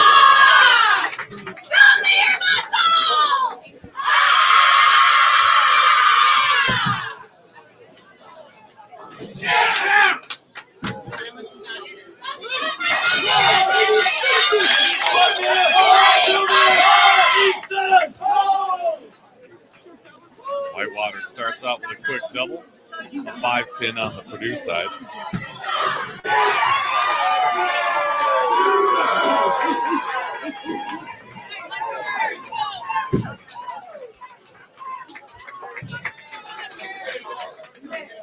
Takes care of the spare.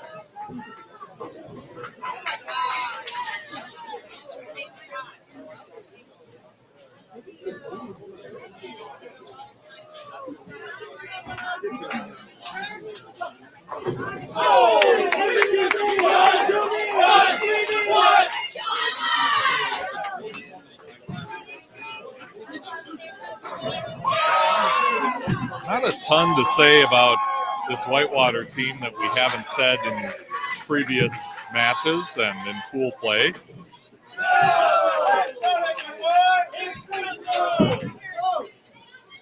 They just throw a bunch of strikes and tend to make their spares.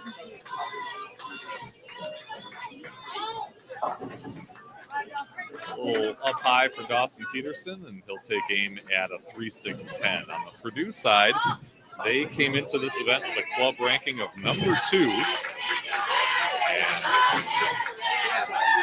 that would make this, I believe, the top 2 teams in club ranking.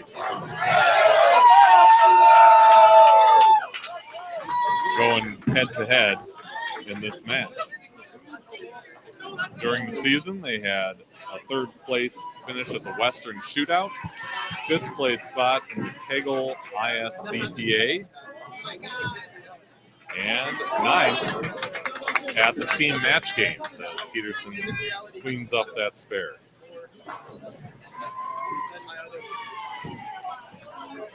They're coached by Ryan Mooney, who is on his 6th year at Purdue.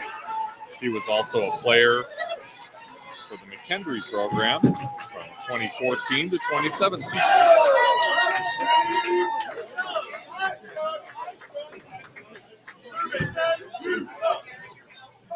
Zach Isaacs also handling the assistant coaching duties for the Boilermakers. Also there all 6 years, and he was a player at Aquinas College about a year or two later.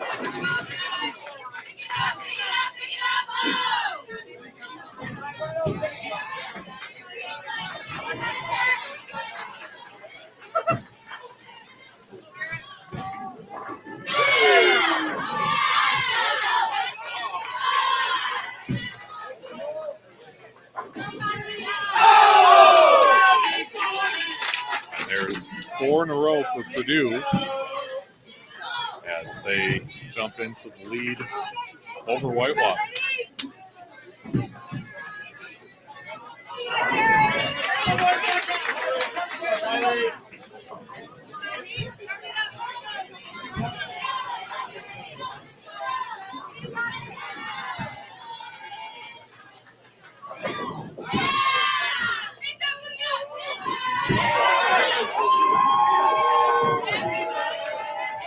On the ladies' side, you've got Cole with a sluggish start right out of the gate. That'll take care of that with a strike in the third.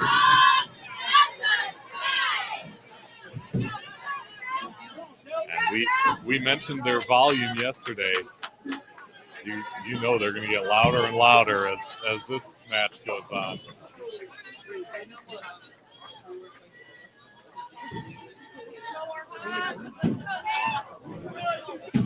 But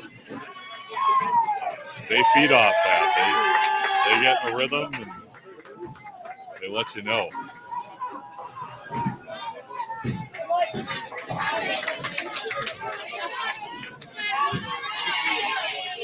All right, so a spare for the Warhawks. 112 through 5 with that spare up in the 6th. Meanwhile, Purdue, their string stops at 4, but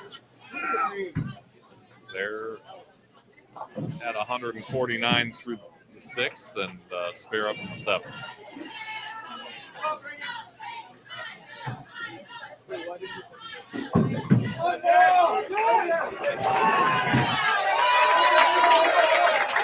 little bit high and left a 6 spin. See if Whitewater can jump on that.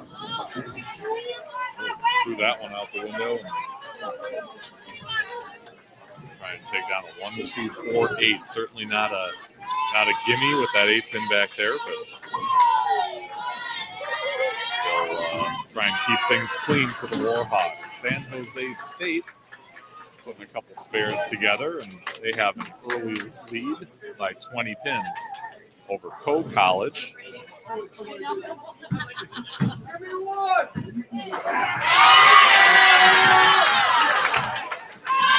get a strike in the 5th. 2 strikes, 3 opens, not how they wanted to start things, but they'll do their best to get back into it. But San Jose hits another one and maintains that lead. There's a Whitewater spare.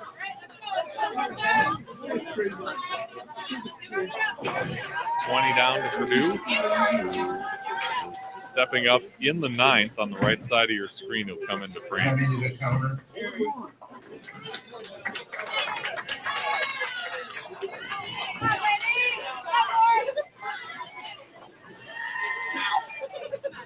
Decided to reset himself and start over.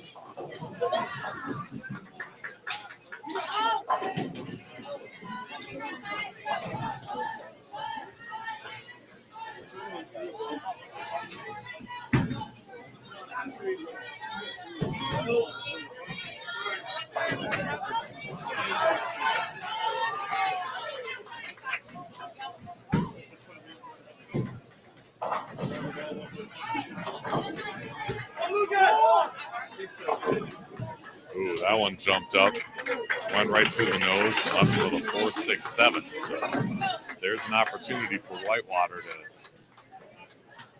get a few strikes late here and jump back into the match.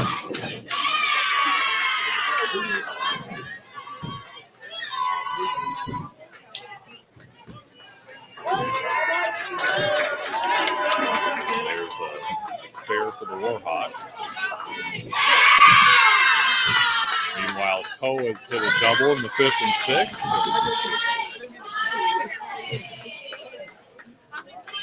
Back in the lead here. Just like that. Deadwood on Whitewater's lane. They're content to just throw a ball down the channel and take care of it that way.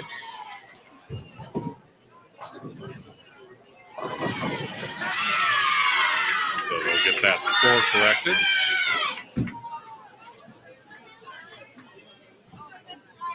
That one hooked by the 3-9. So San Jose with 102 through 7 needs to get some strikes late to keep up with this mid-game rally by the Cohawks.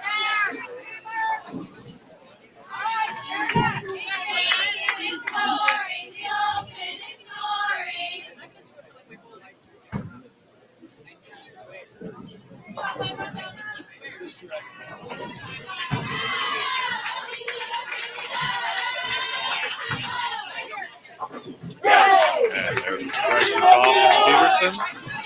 And after an open in the 9th from Purdue, they know that was a big one.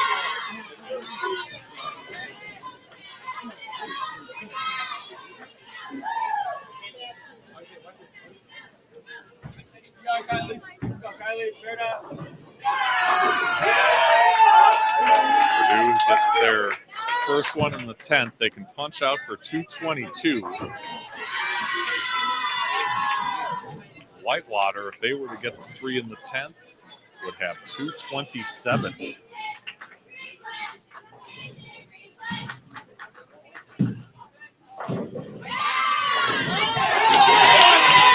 the first one.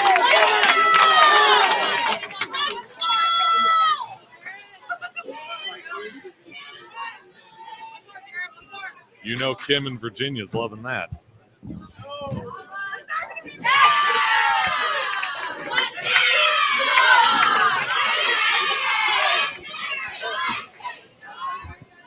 And why not? Lean on your battle-tested anchor. Get this done. But Purdue's not going away. They hit their double. Again, just 5 pins back.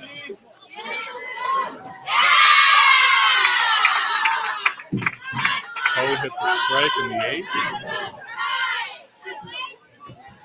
They'll be up by 10.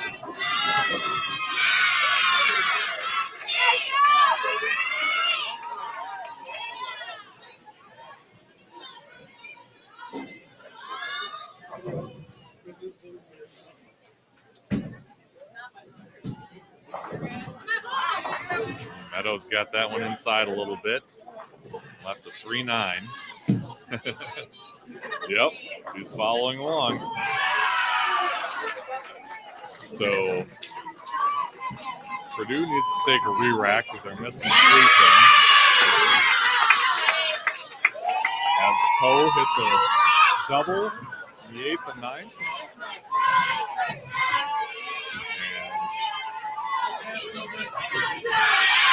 They can hit the last 3 for 202. San Jose can get to 171. As Meadows gets one of the 2, so they'll have 214. And that means Purdue basically needs to keep it on the lane and stay behind the line, and they'll take game 1.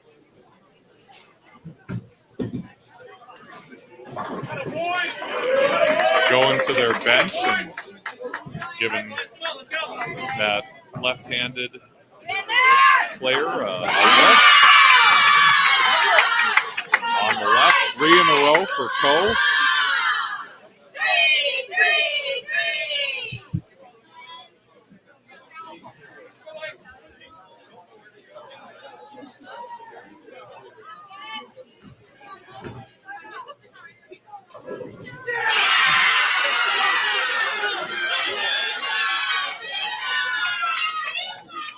So 221, 214, Purdue over Whitewater in game 1. These are best of 5 matches, so they'll switch lanes. And Whitewater will try to get this thing evened up.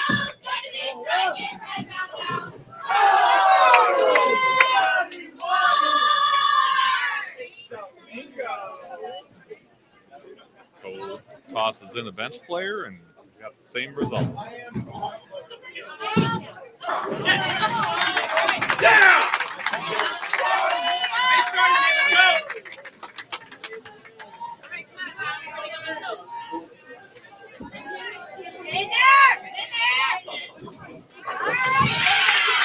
right, so 200 to 159.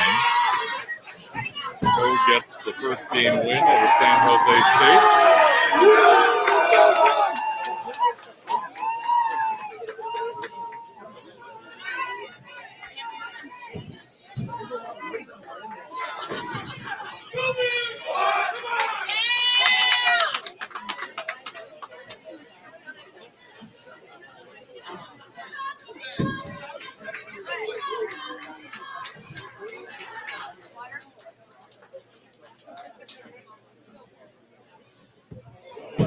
Cole ladies will move over to 16, San Jose State over to 15 as they get started in game number 2.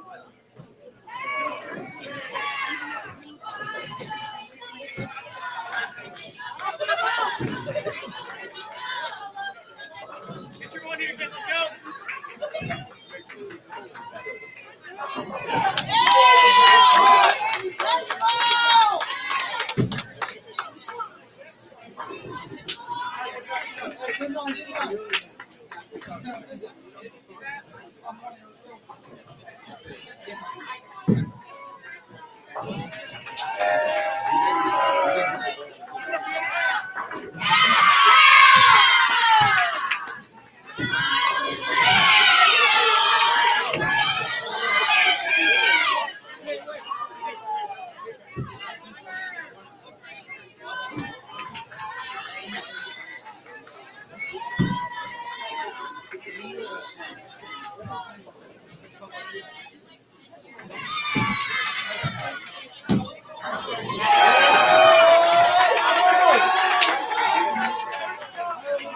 All right, there's a spare for Purdue on that 7-pin. Whitewater coming off a split. Trying to get back into it, but despite that great shot, they've got the 8-pin standing.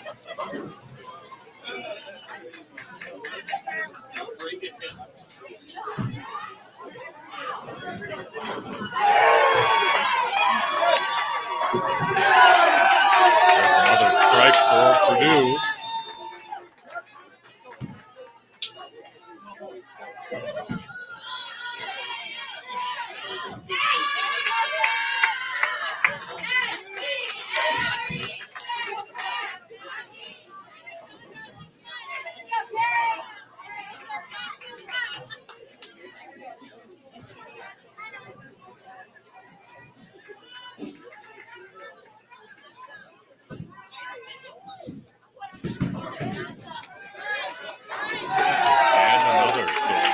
Out of the first 5 strikes for the Boilermakers.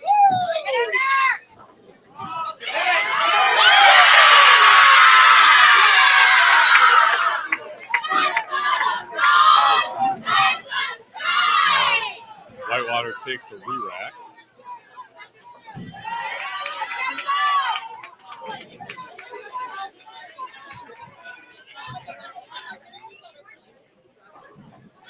Couldn't really tell what was going on there. Maybe something off spot.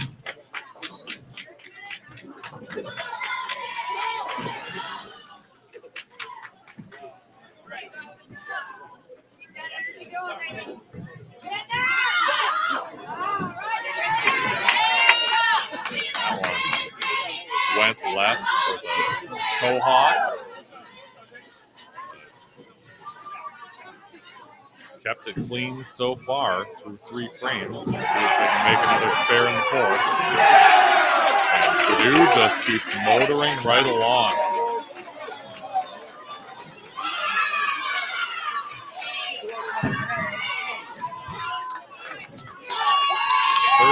3-pin lead for the Boilermakers. And they are pumping those bowling balls into the 1-2 and 1-3 pockets and getting the breaks.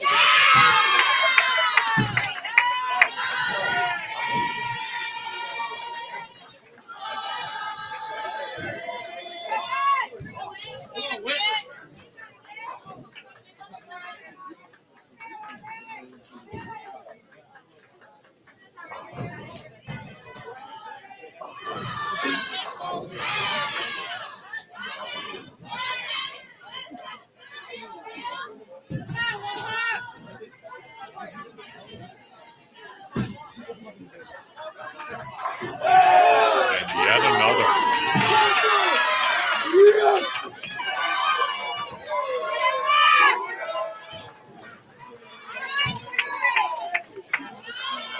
Whitewater can still put up about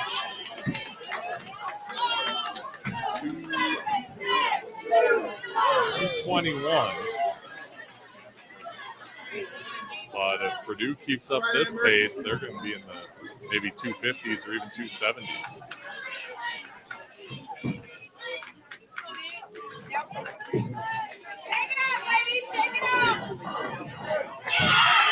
San Jose with a double in the third and fourth, trying to make it 3 in a row here on lane 15. One of the two-handed players and trips out the 4.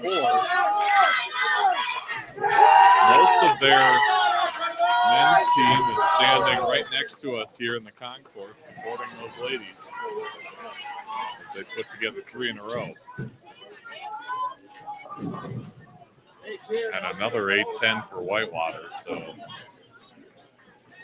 they're probably going to drop this game as well and go into a 2-0 hold to Purdue.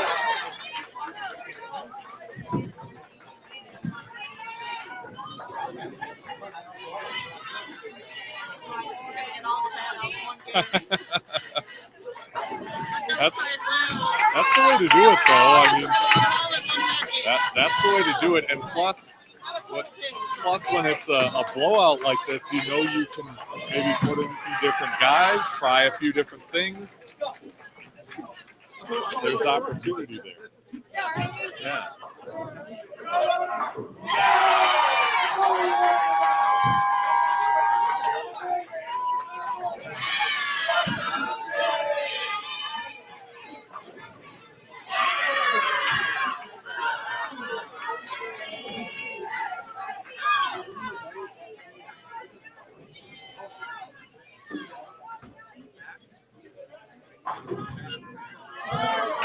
Spring stops at 5, but the damage has certainly been done as Purdue is going to take this second game over Whitewater. They'll go up 2-0.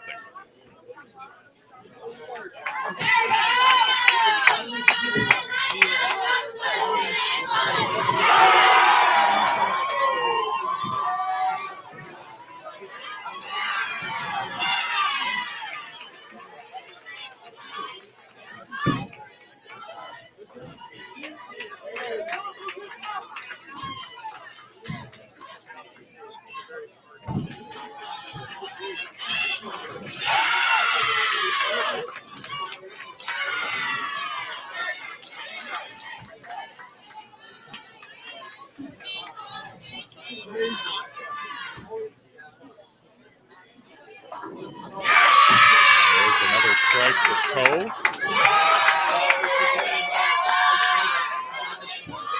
Trying to hold off this furious rally from San Jose. And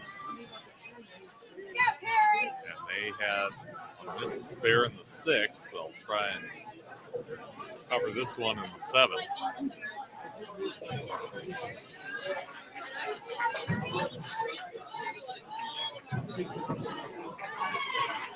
Again, mark here, they'll jump back into the lead. That'll do it.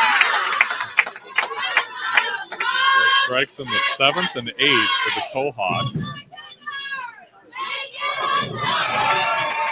Meanwhile, Whitewater has quietly put together a three-bagger in the 7th, 8th, and 9th.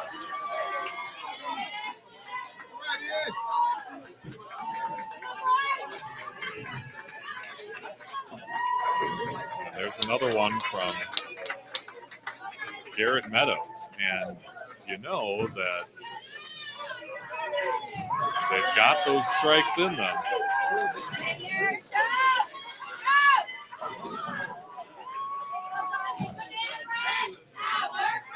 So Purdue's going to go up 2-0.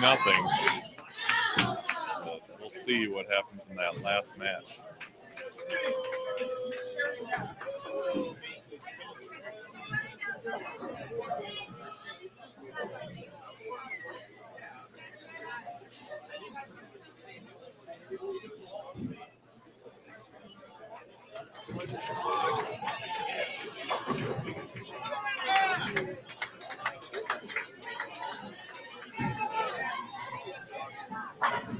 So a big split for the Cohawks. They get 3 out of there.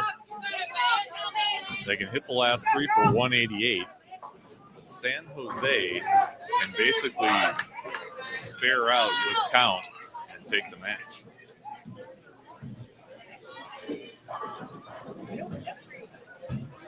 Take the game, that is. They'd even up the match at a game apiece.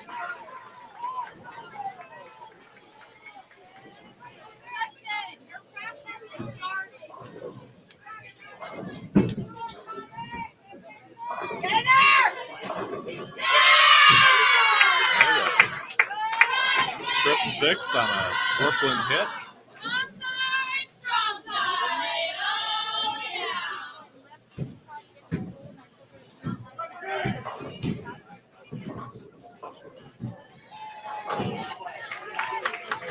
So Whitewater finishes with 197, 236 for Purdue. They go up 2-0. Winners bracket match. Energy up, boys. Let's go. And Whitewater will try and claw their way back into this and stave off a trip to the contenders bracket in game 3.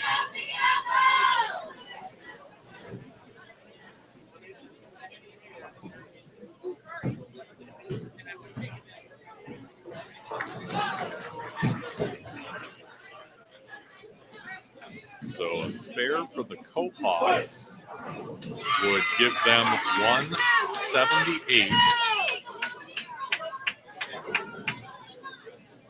San Jose can pick this up. They can mark, be in the 180s, but slid by. So now things get a little interesting as it's all tied up in the 9th. So San Jose needs to do what Co just did or better. So they'll need 2 strikes to win the game. And wow, that came up a long ways, but it took down the 10. 178 for Co. And San Jose has a chance to even this thing up at a game apiece. They'll need a second strike in the 10th and some count to do it. Jack wants to know, how did Milwaukee do? Milwaukee lost to Whitewater 3-1 in the last match. I am not sure where they're at right now. They're down, I would guess, on the higher end of the house. San Jose does hit that second strike, so keep it on the lane, stay behind the foul line, and they'll be a winner and even it up at a game apiece. They, I believe, are on the high side. If I hear any results, I'll let you know. When they do update the brackets, they'll have that on Facebook on the Collegiate Club Championships Facebook page. And I'll try and share that as well. And that's a winner for San Jose State. So a back and forth affair. San Jose State wins 186-178.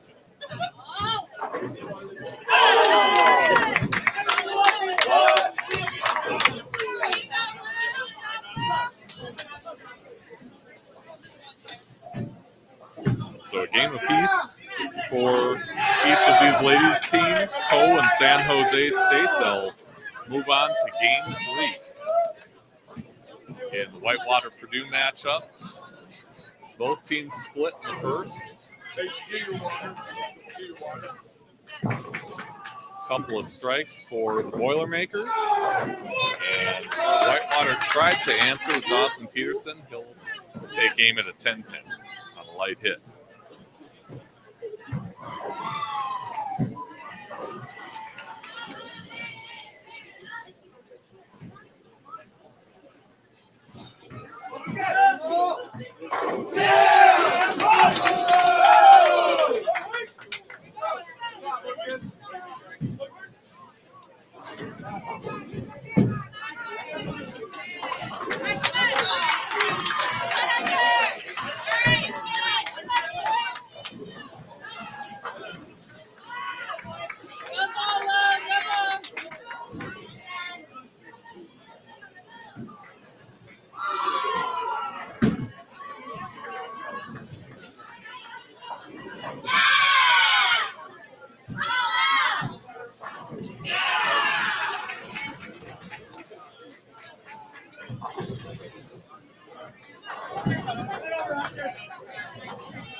All right, there's a spare to start out game 3 for College. And Purdue with a 4-bagger. Game 3 over here. Whitewater fighting to stay in the winner's bracket. They're going to need some wins to do it. And that's going to start with some strikes, and it's got to be now because Purdue is looking to put up another big game. 221, 236 so far for the Boilermakers, and a 4-bagger in frames 2 through 5 in game 3. San Jose has opened with a double as they try to take a lead over Co after falling behind 1-0.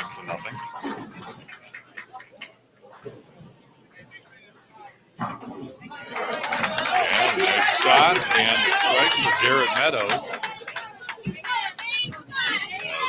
they try to come back.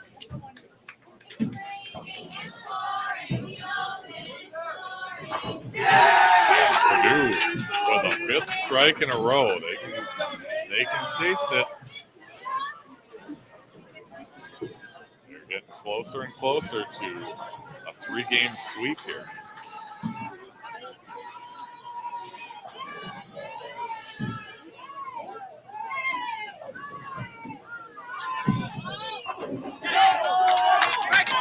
There's a double for EW Whitewater. Ooh, and a great pickup there on the Co side of things. A 5 count. Cleaned up that bucket +1. Ooh, pocket 7-10 for San Jose. That was a pretty decent shot, but did not get the benefit of that, while Purdue just keeps on striking. 6 straight for the Boilermakers.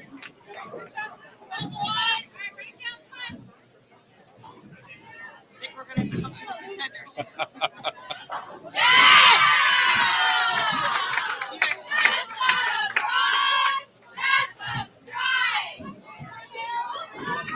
And it's double elimination, so none of these 4 teams will be eliminated.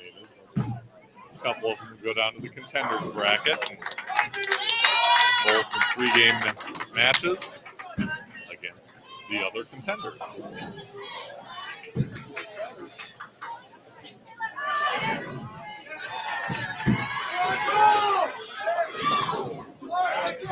That one up high for Purdue, and the string stops at 6, but They're up by about 40 right now. And it is not looking good in this match for Whitewater.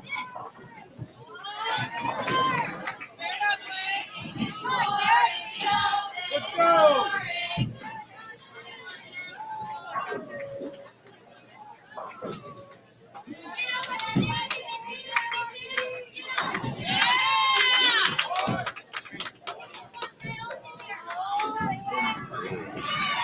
Hooks it past the 10 pin for San Jose. That's 2 consecutive opens. Tough spare for Coe. 3, 6, 9, 10, but she takes care of it.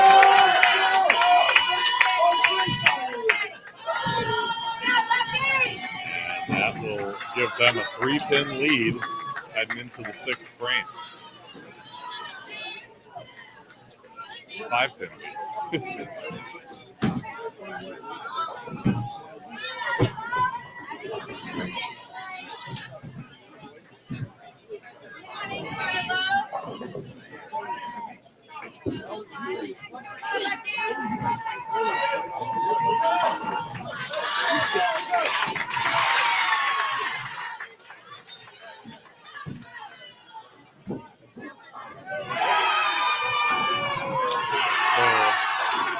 So Whitewater can finish out with 3 more for 215. Purdue would just have to get some count in the 10th, and they'll be moving on, advancing in this winner's bracket.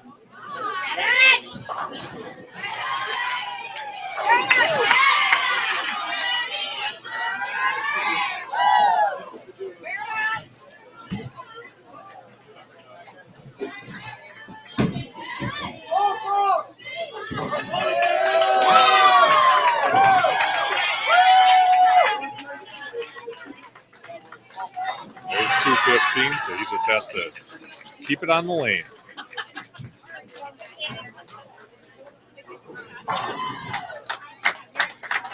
Boy, Purdue just came on strong in all 3 of these games.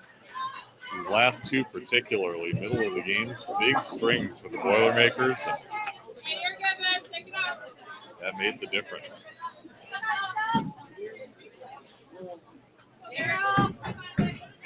Who's your buddy?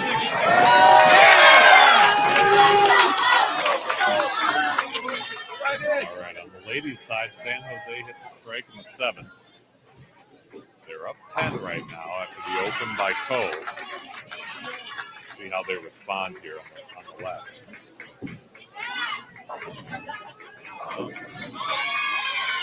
A little light, paid for with a 2-4-10.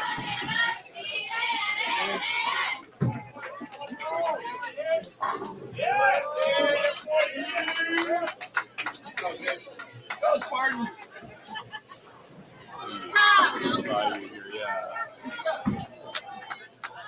It's okay. I keep telling her not to walk back without a shoe cover. Stubborn kids.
All right, Jack, you were asking about Milwaukee. They are just about to get started in an all-Wisconsin affair with Marion out of Fond du Lac.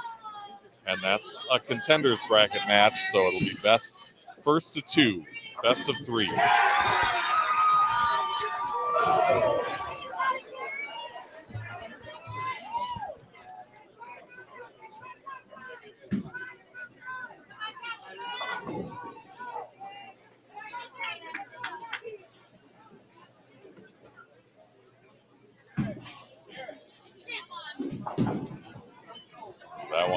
high for a 4-6. So San Jose in the 10th punch out for 194. There's a good start.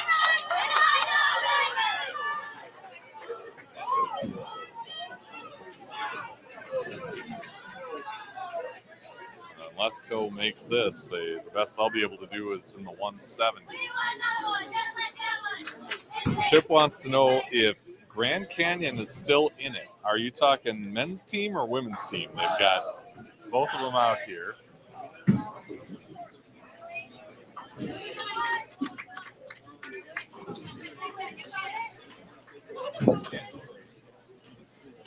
Looks like the women's team is. They're down on 5 and 6.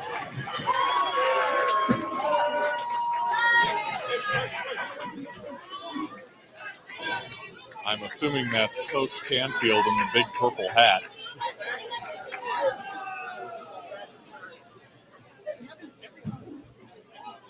And I'm not sure about the men's side.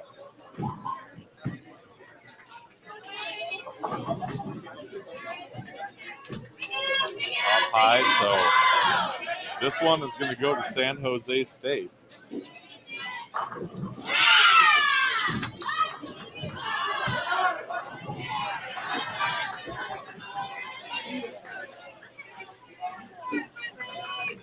And they will take a 2-1 lead in this match.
And the strike to finish out for Co. They end up with 161, but it's Grand Canyon. See, Chip, you had Grand Canyon on my mind. San Jose State, 182 to 161. And the Spartans go up 2-1.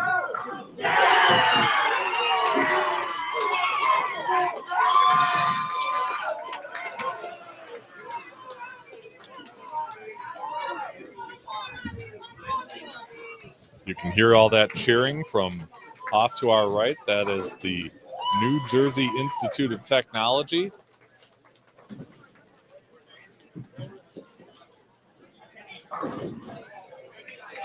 In a tight one with, oh yeah, that is Grand Canyon. They were wearing black.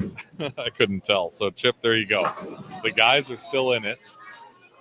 They're bowling against NJIT, who just hit a key double in the 10th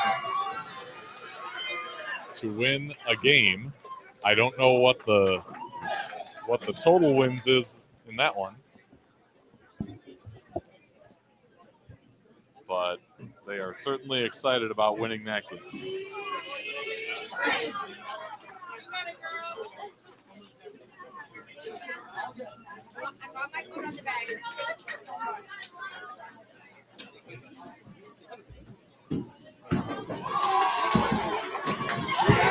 Oh, you bet.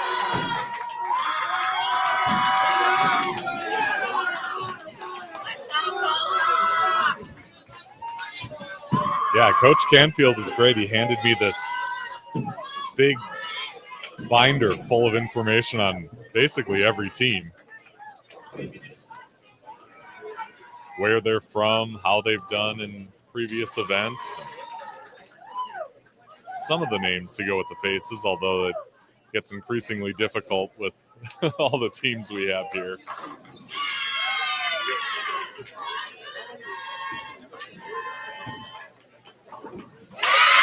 Poe starts out with a strike, so they've got some work to do, down 2-1, and trying to stave off these San Jose State Spartans.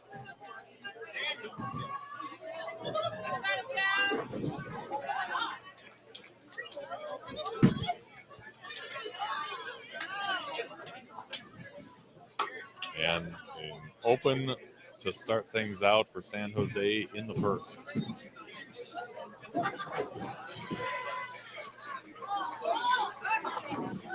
That one just slides past the head pin. She'll try and take aim at a 1-2-4-8.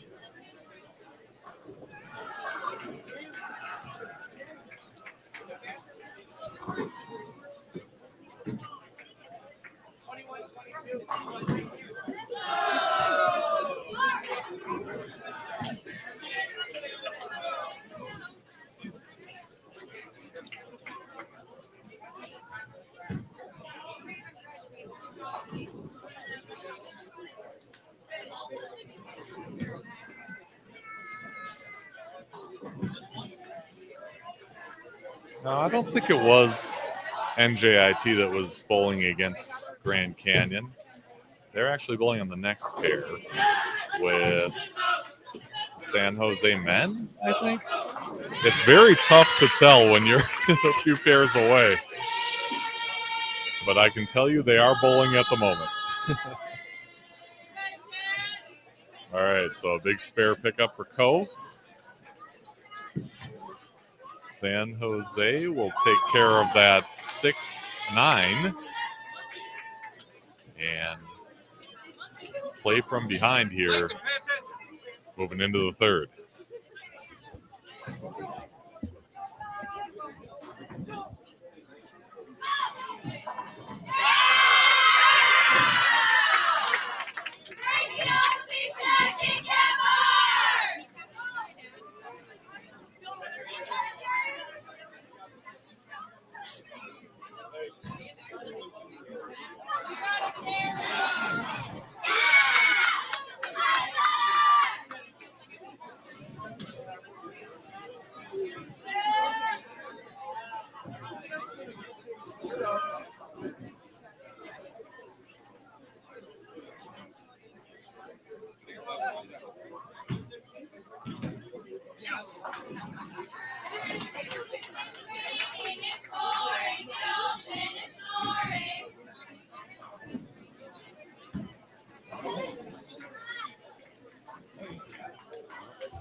And that shot from San Jose didn't get up to the head pin and left her with a big washout. So Coe's definitely got an opportunity to keep a lead in this match as they keep filling frames.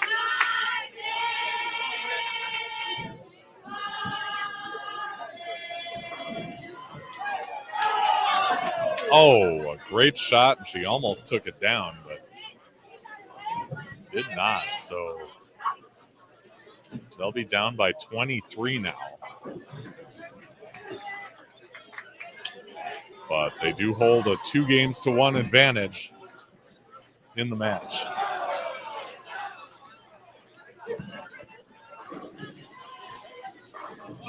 There's a big strike in the San Jose fifth.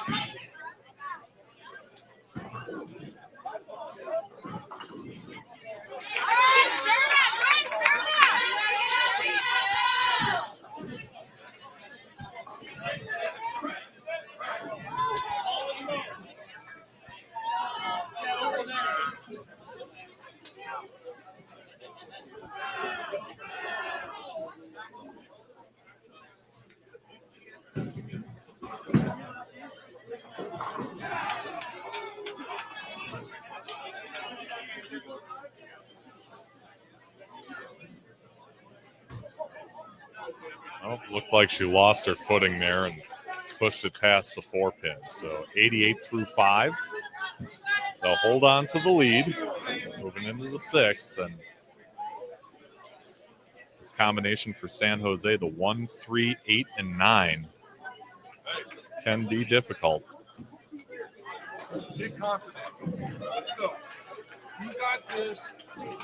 Throw the ball like you know how to. Let's go. And we got 2 out of it. So 83 through 6. So Co still with a good lead as they are a frame behind, just bowling in the 6th now. And there's a strike. So jumping all over that open. San Jose opens. Co answers with a strike. So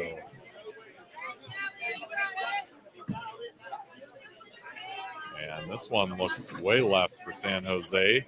All the 1, 3, 8 to pick up. As Co tries to turn that 6th frame strike into a double.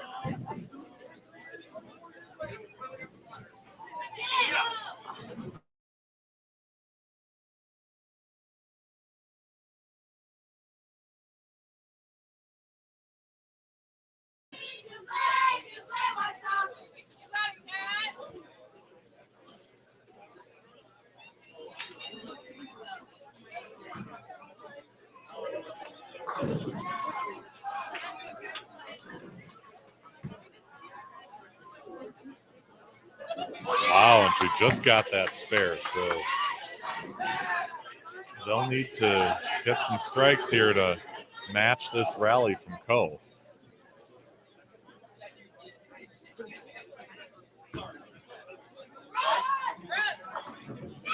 Wow.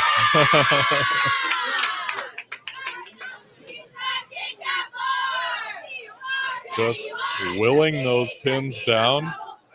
That thing was left off her hand, but the 5 fell, and they've got 3 in a row.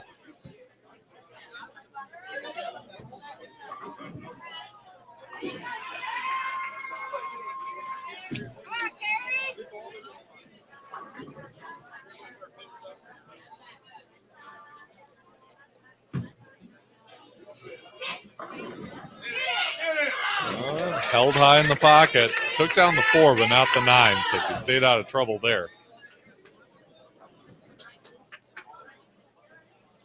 As long as they keep filling frames, they'll take this game. Spare strike, spare. You're up around 206. And the best that San Jose can do with the last 4 is 190.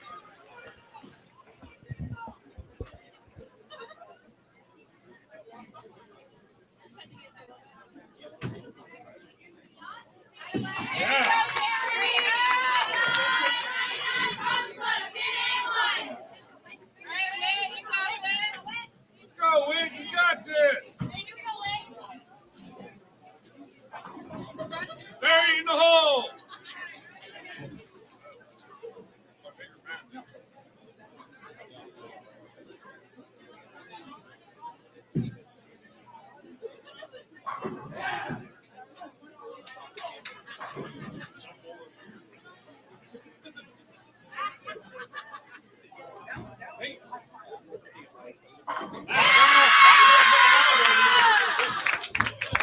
That's going to be plenty. So Cole will take game 3 and even this up at, game 4 rather, and even this up at 2 wins apiece.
spare to finish things off for the Cohawks. 2:07 to 1:42. So a convincing Game 4 win for Co, and we will go to a decisive Game 5.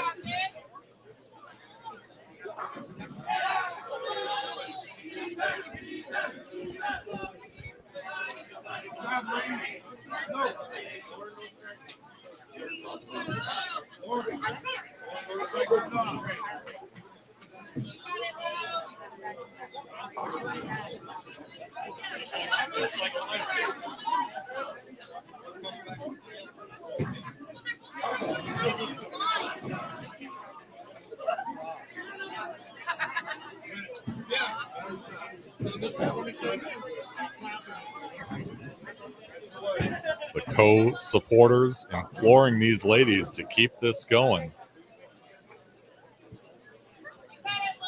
2 games apiece between Co and San Jose State to stay in the winners bracket.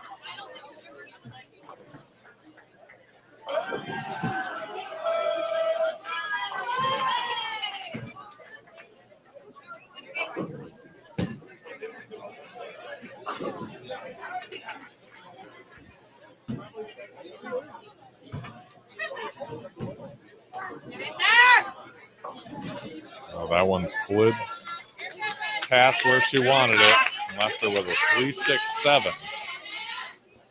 If you're going to do it early, right? So she'll have a tough split to take aim at to fill the first frame here.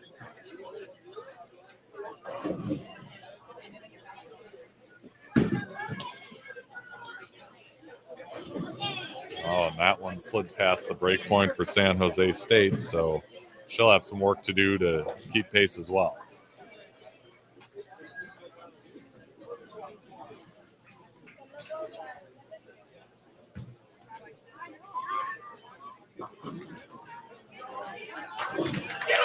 Oh, wow. She almost got it the hard way.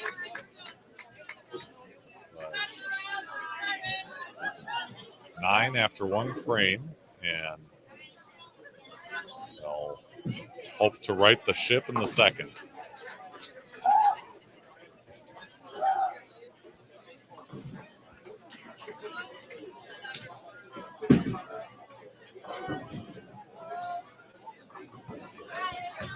So despite the split, they'll end up with a 2-pin lead after a frame. And that was a great shot. The 9 fell late, and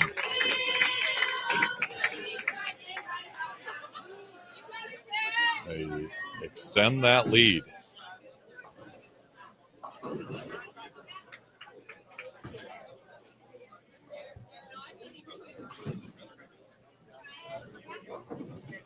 And there's another one in the ditch for San Jose. It's tough in a Game 5 matchup, and Co put together a double here in the second and third, and they're rolling again.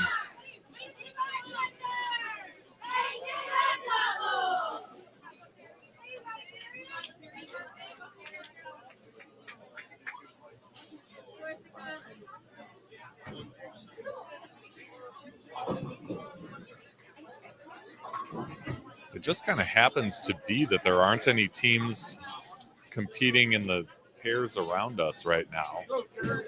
Some are waiting for the next women's matchup, others finishing up on the men's side, but they're all kind of 3 or 4 pairs away.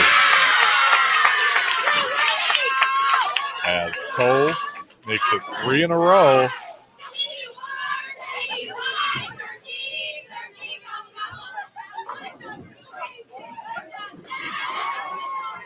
And you can tell that the momentum has certainly shifted the Cohawks' way. There's a lot of game left. Again, the winner of this one will continue on advancing in the winner's bracket. And the other team will enter the contenders bracket and fight for their tournament lives.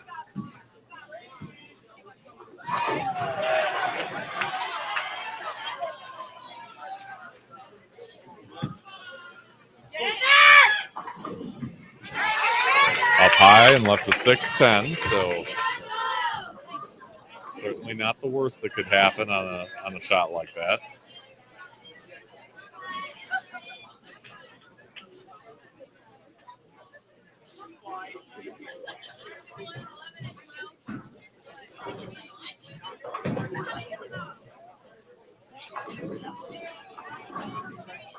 And crosses over and leaves her with a 5-10.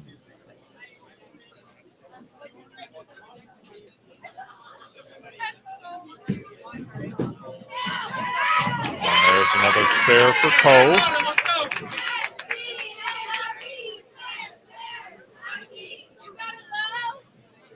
So even if San Jose picks up this split, they're still going to be down more than 40.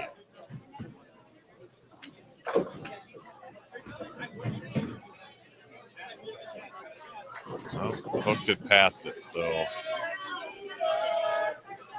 now they're down 51. And time is starting to run short for the Spartans in the winner's bracket.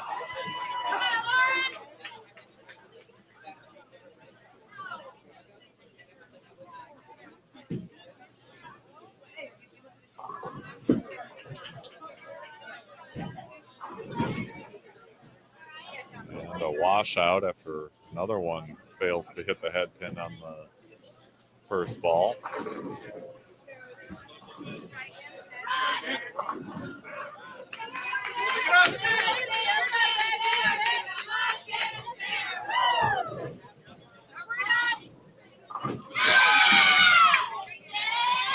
got that washout. So despite the opens early on, San Jose could still hit a bunch of strikes here and finish at 206. But they need to get that going right away.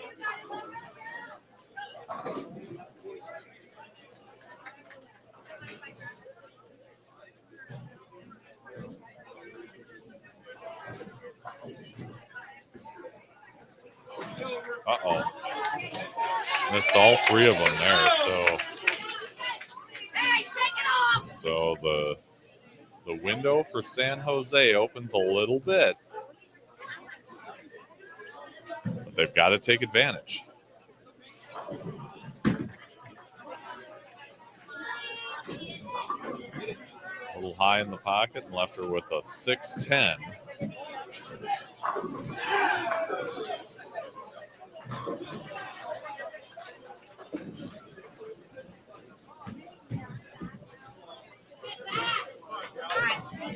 Oh, and a washout on the Coe side as well.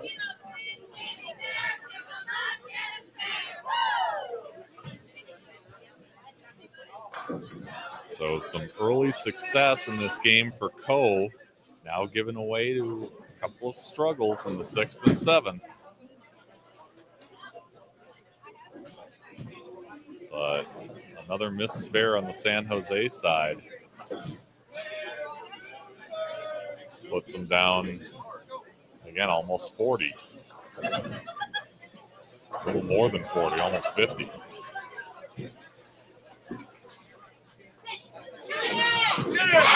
she covers the washout. So now both teams have done that. But for Coe,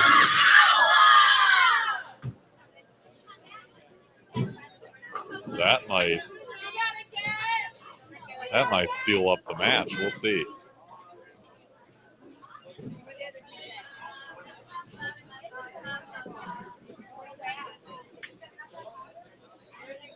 And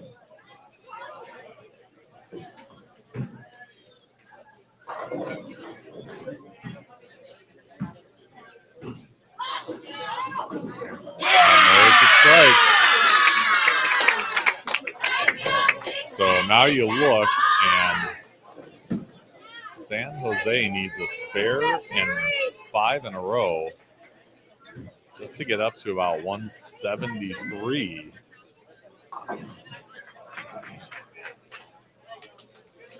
And for Co, basically another mark or two, and that's going to do it. And now they won't even need that.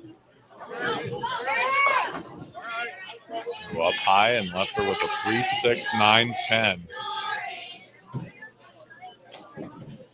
Not an easy spare by any stretch, but they built up this big lead.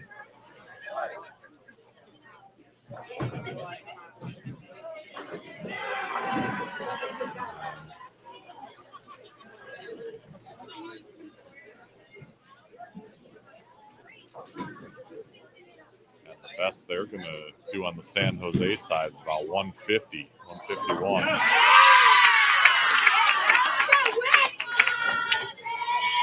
And that'll do it. Co with a spare in the 9th, and that is going to seal up the game and the match for the Co-Hawks. The top seed in their pool, flexing some muscle here in the match play as Coach Dodge and his ladies will move on in the winners bracket with an exclamation point there as she puts 10 back on the first shot in the 10th.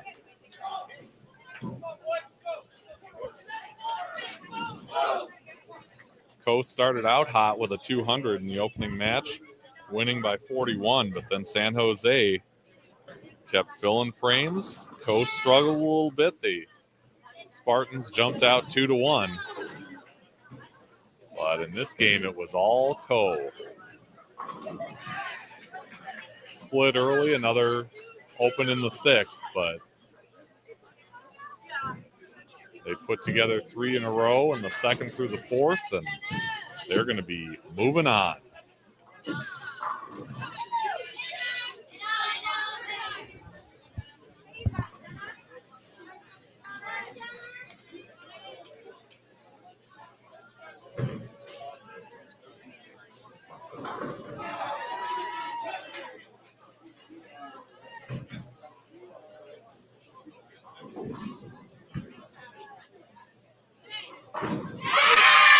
Another great shot. She tried a different ball, had pretty much the exact same result.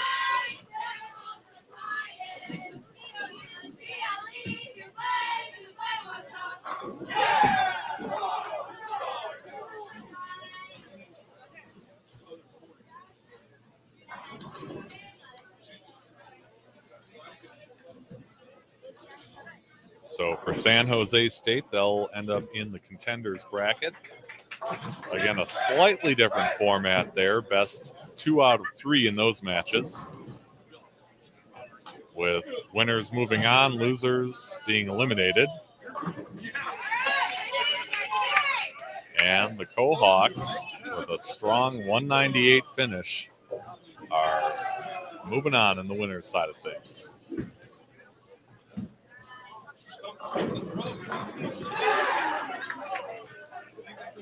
We'll have one more match on our live stream pair here before they re-oil.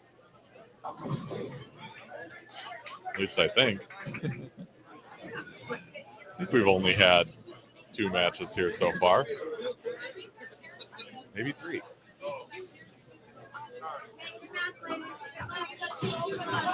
I think it's just the first 2. So I think we have one more match.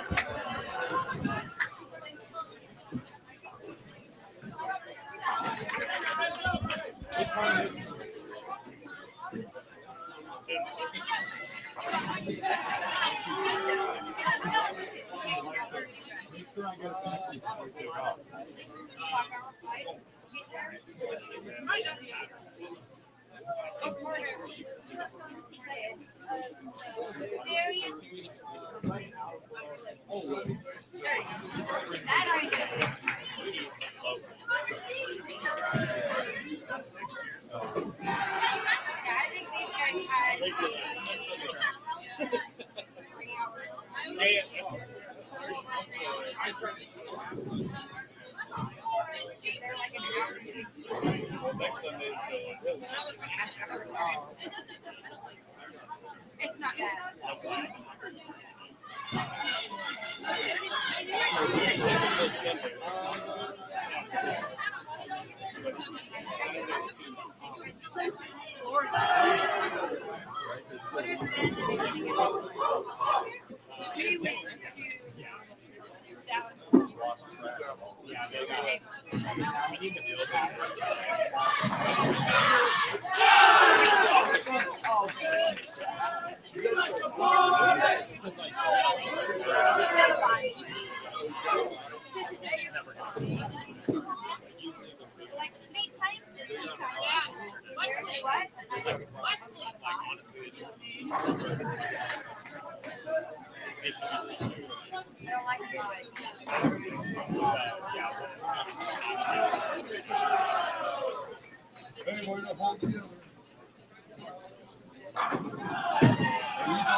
They're giving you water right there.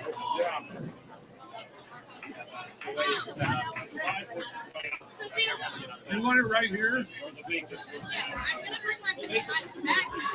What do you need, baby? Let's see.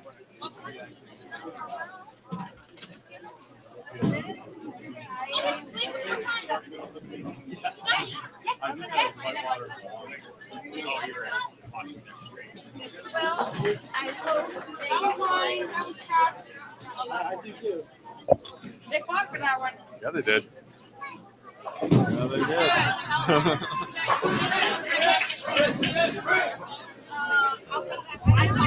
So, consulting with Coach Canfield from Grand Canyon,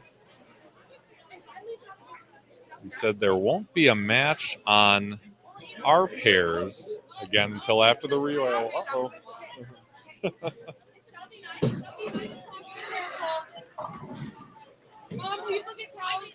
Till after the re-oil. So let's see what the next matches are going to look like. Maybe I can look in on another Facebook stream from one of the teams. I'll go take a look and be back with you in just a second.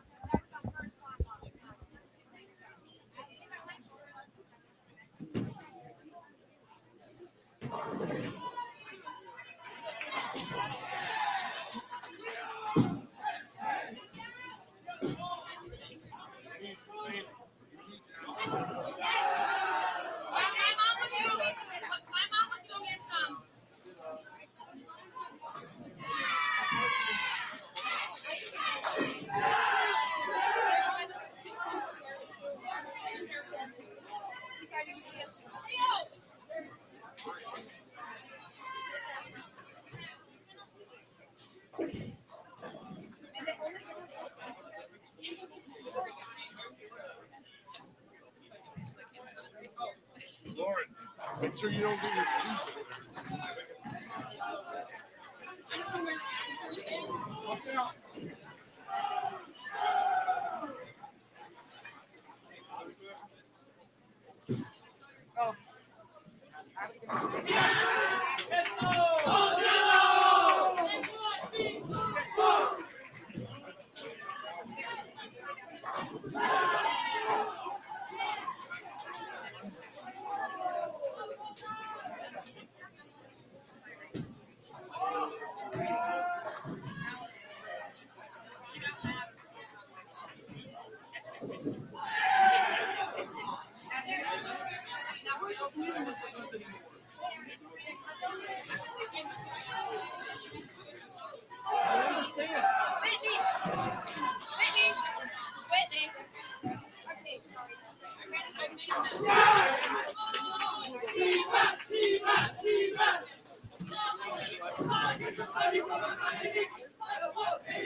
Okay, Jay.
That's what I mean.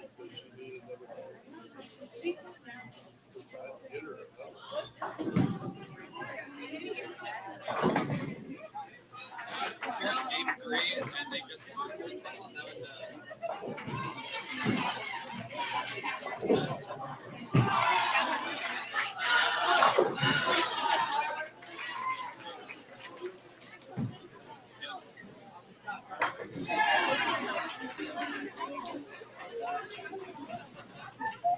That's what I wanted to say, but I was like,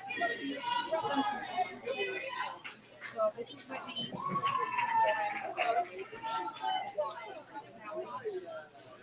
can you get rid of this?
It's right where the towels are.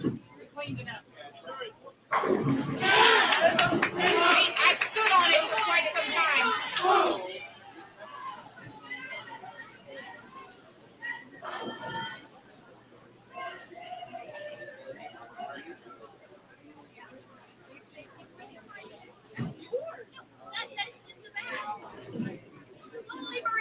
Don't you get that back though?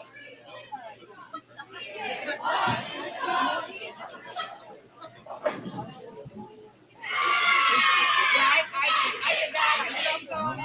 I stood there. I think we got it. All right. So, as we're in the break here, I've been searching around for a team's live stream, and I think I found one that's up with Wartburg and Michigan State. Not exactly sure what this match is at, but we'll give it a shot.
That's what I was thinking. I feel like that wouldn't go well with the media. He's a good boy. Griffin. Oh, Oh, sorry. you didn't pick that one. It's not my thing. You didn't pick that one.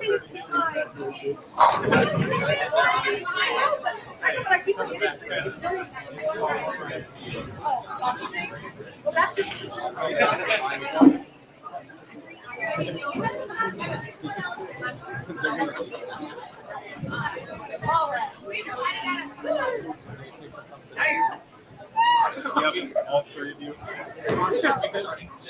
don't know what you did.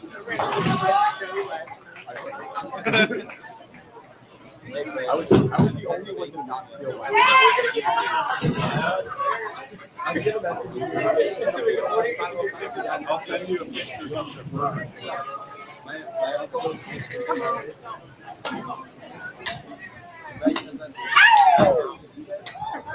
hour. He's also 10 minutes from the PBA Tour Finals.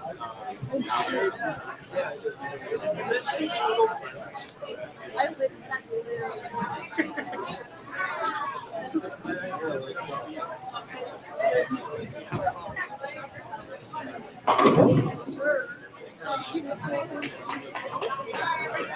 I'm being so good. this was not very. My messenger was like, it was great. His messenger was insane. It was nice. I think it's better than my one in school.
then he's like,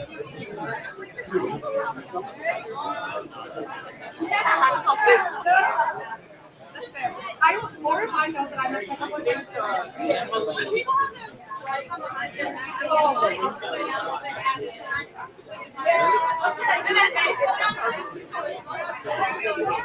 you are Jeremiah.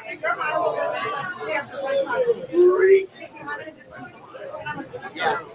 No, this one is here. Which one is your life? Which one is your life?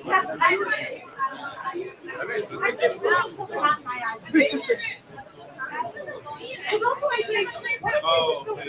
This is from.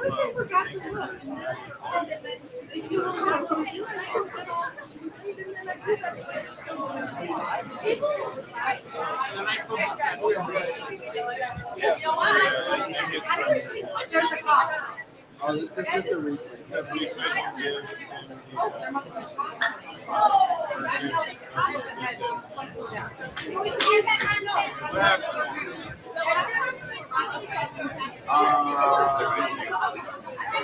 We're gonna take a walk.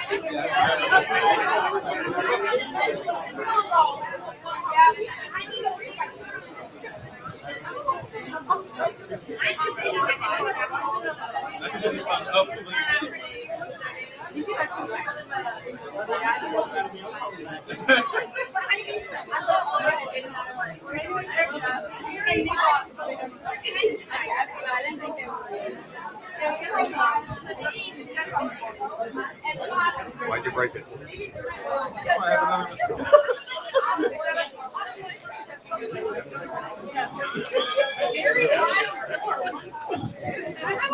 How would you film the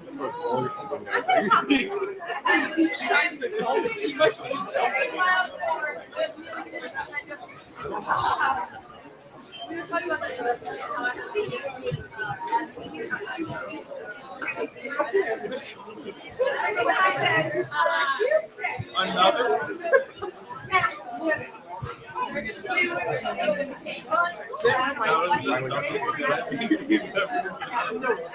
It's up there with when we started a conversation on every single topic. Oh, shame I couldn't remember my MySpace login.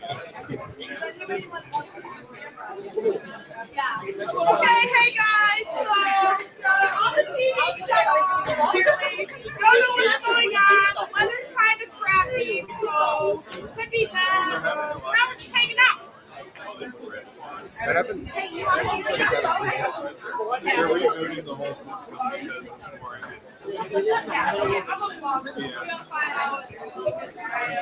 We're sick. Mother is going to have like 7. So.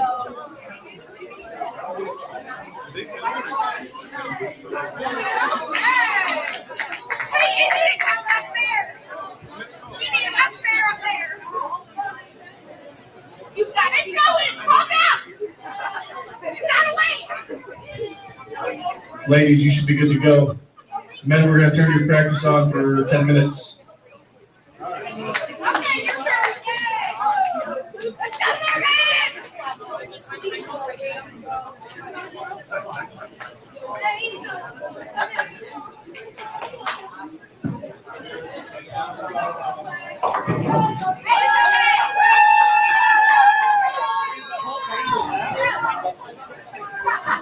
There's the door.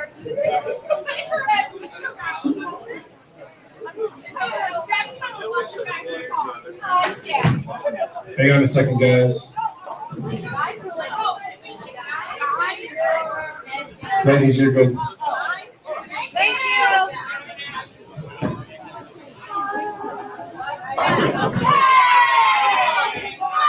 Thank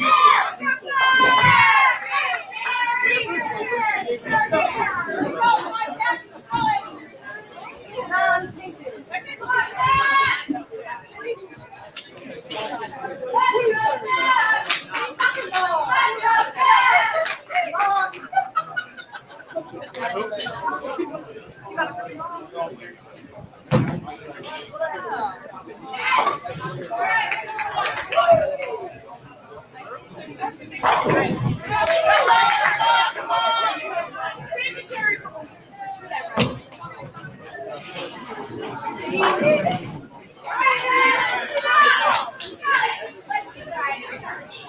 I'm on my way.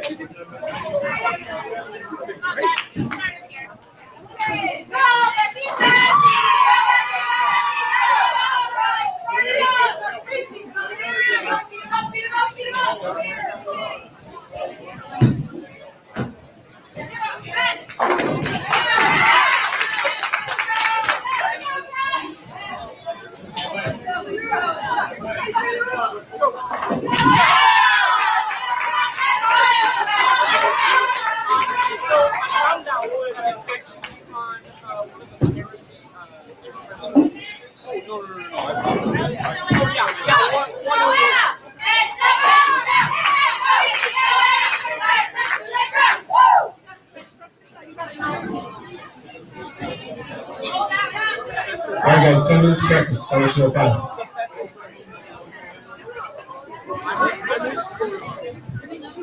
So it's on YouTube. Bowling with the Fans is the name of the game. It's like 2,000 subscribers.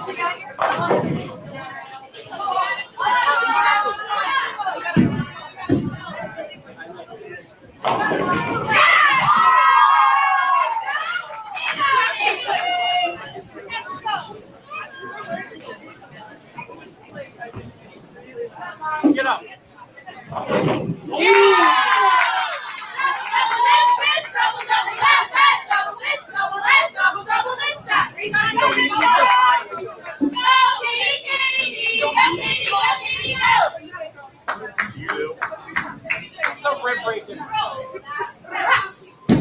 I actually so and I think it's like fast.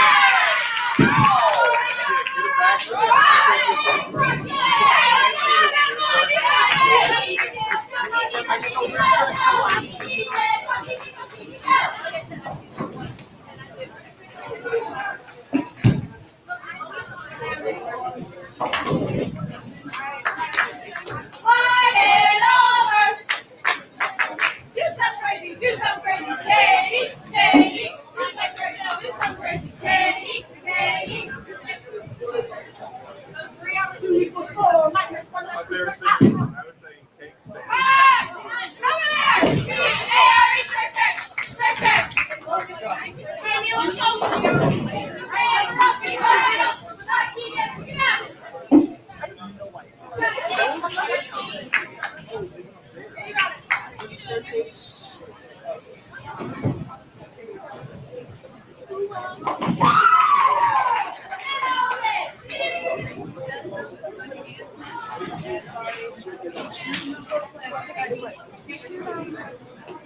by side.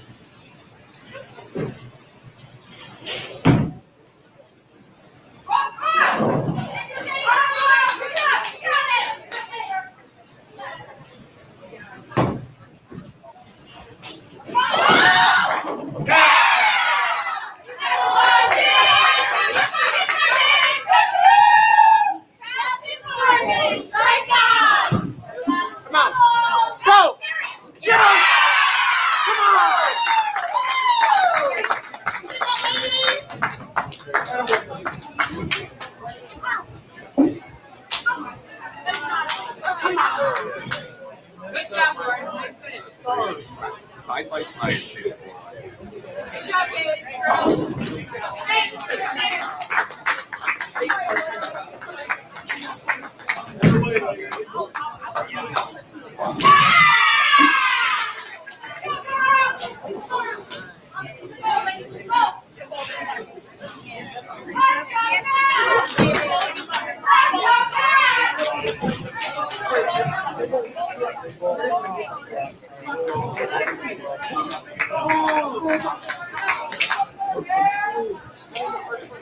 Going on that big dog shit.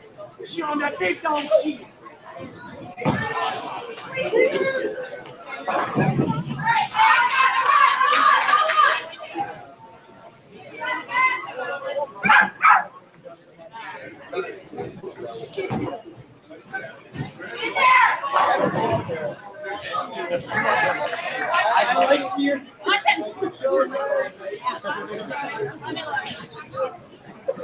Wait, what are they going to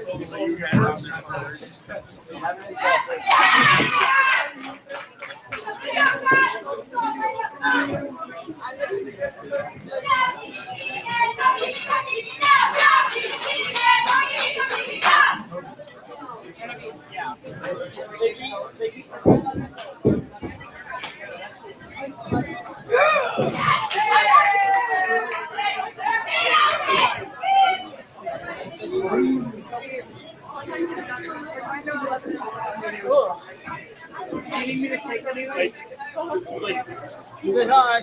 Hi. You were screaming and I was like, no problem.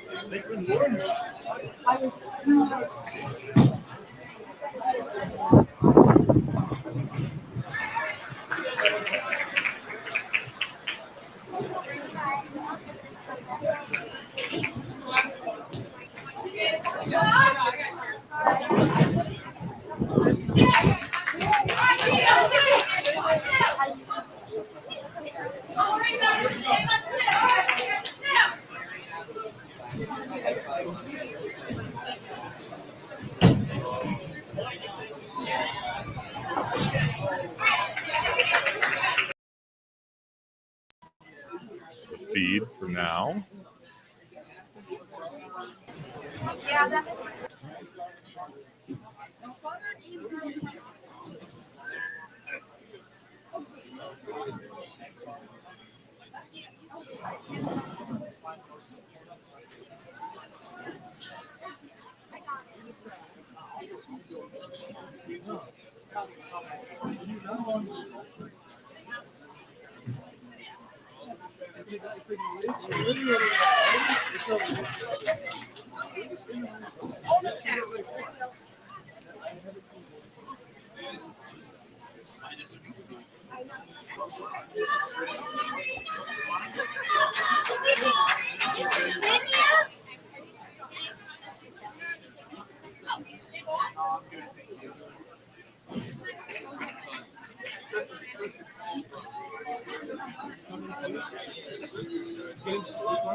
So we're going to put up a live look in, and I'm going to pray that that it holds up. This is from the Marian University bowling live feed. Marian bowling against co-college men at the moment, piling up a bunch of strikes. Give me another.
Thanks, guys.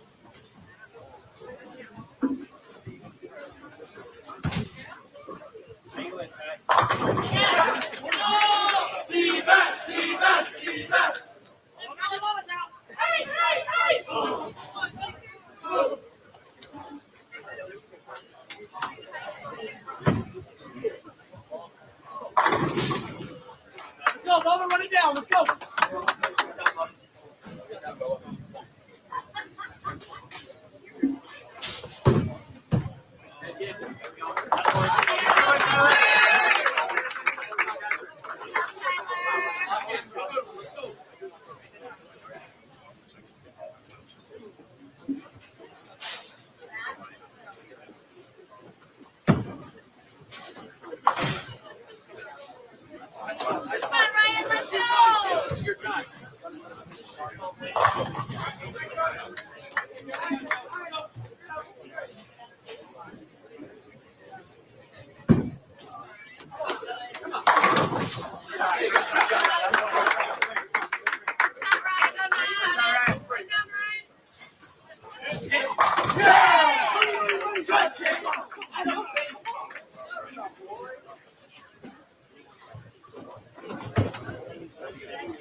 Hey, take it. Go.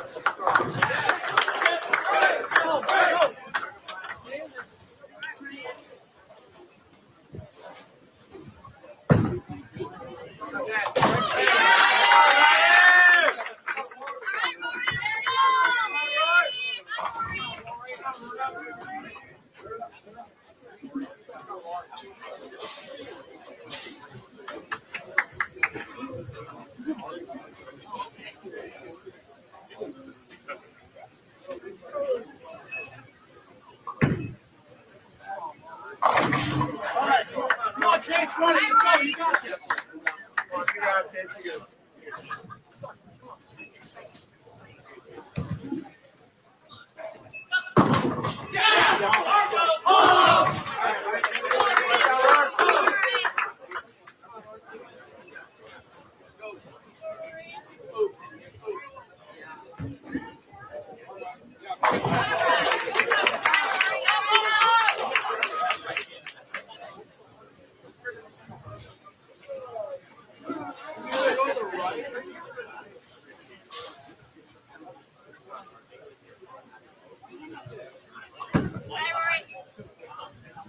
Yes, sir.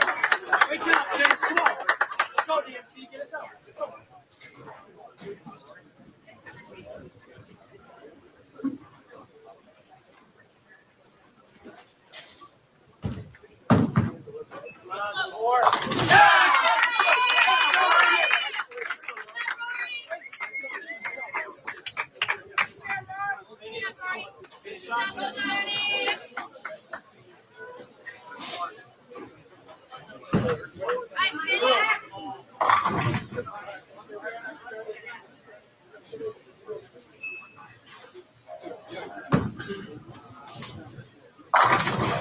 Okay.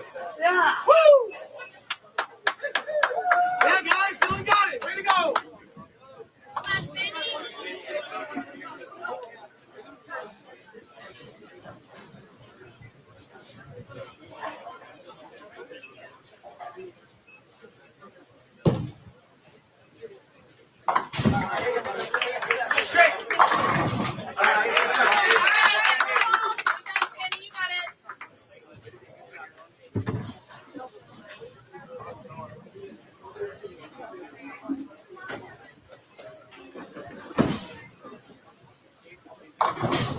All right. Come on, Dylan, go run it. Let's go. Come on. Stay in it. Let's go.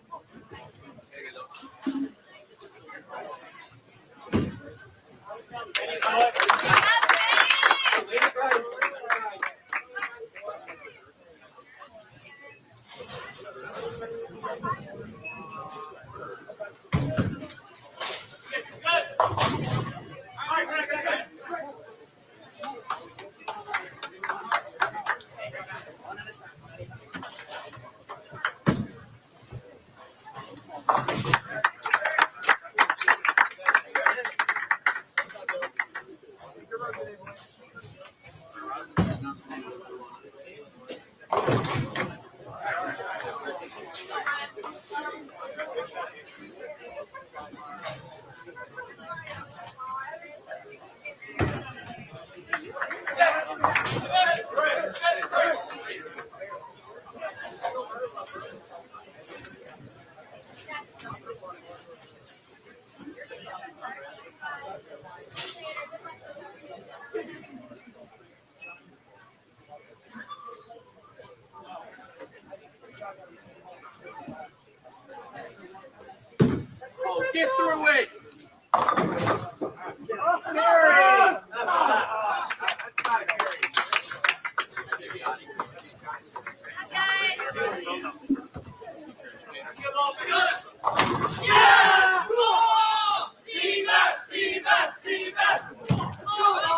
Keep going. Keep fighting.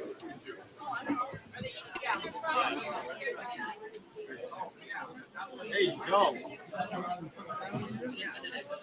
So, as you can see, no action right now on our live streaming pair.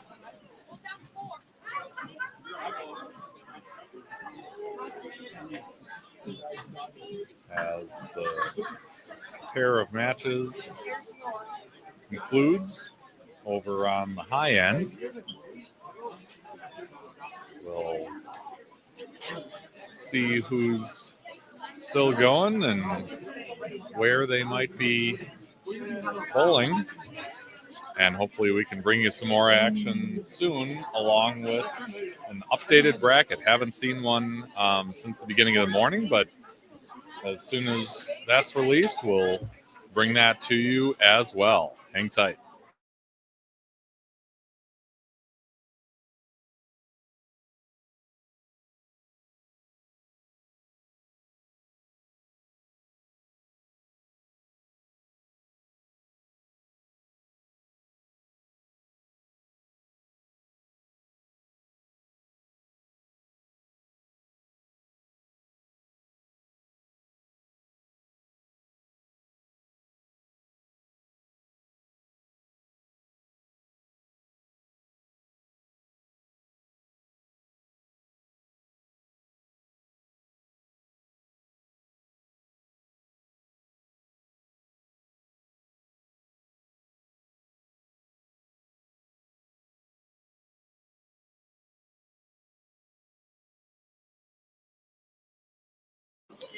And now they are actually breaking to re-oil. They're starting on the low end. I was kind of focused on the other side there.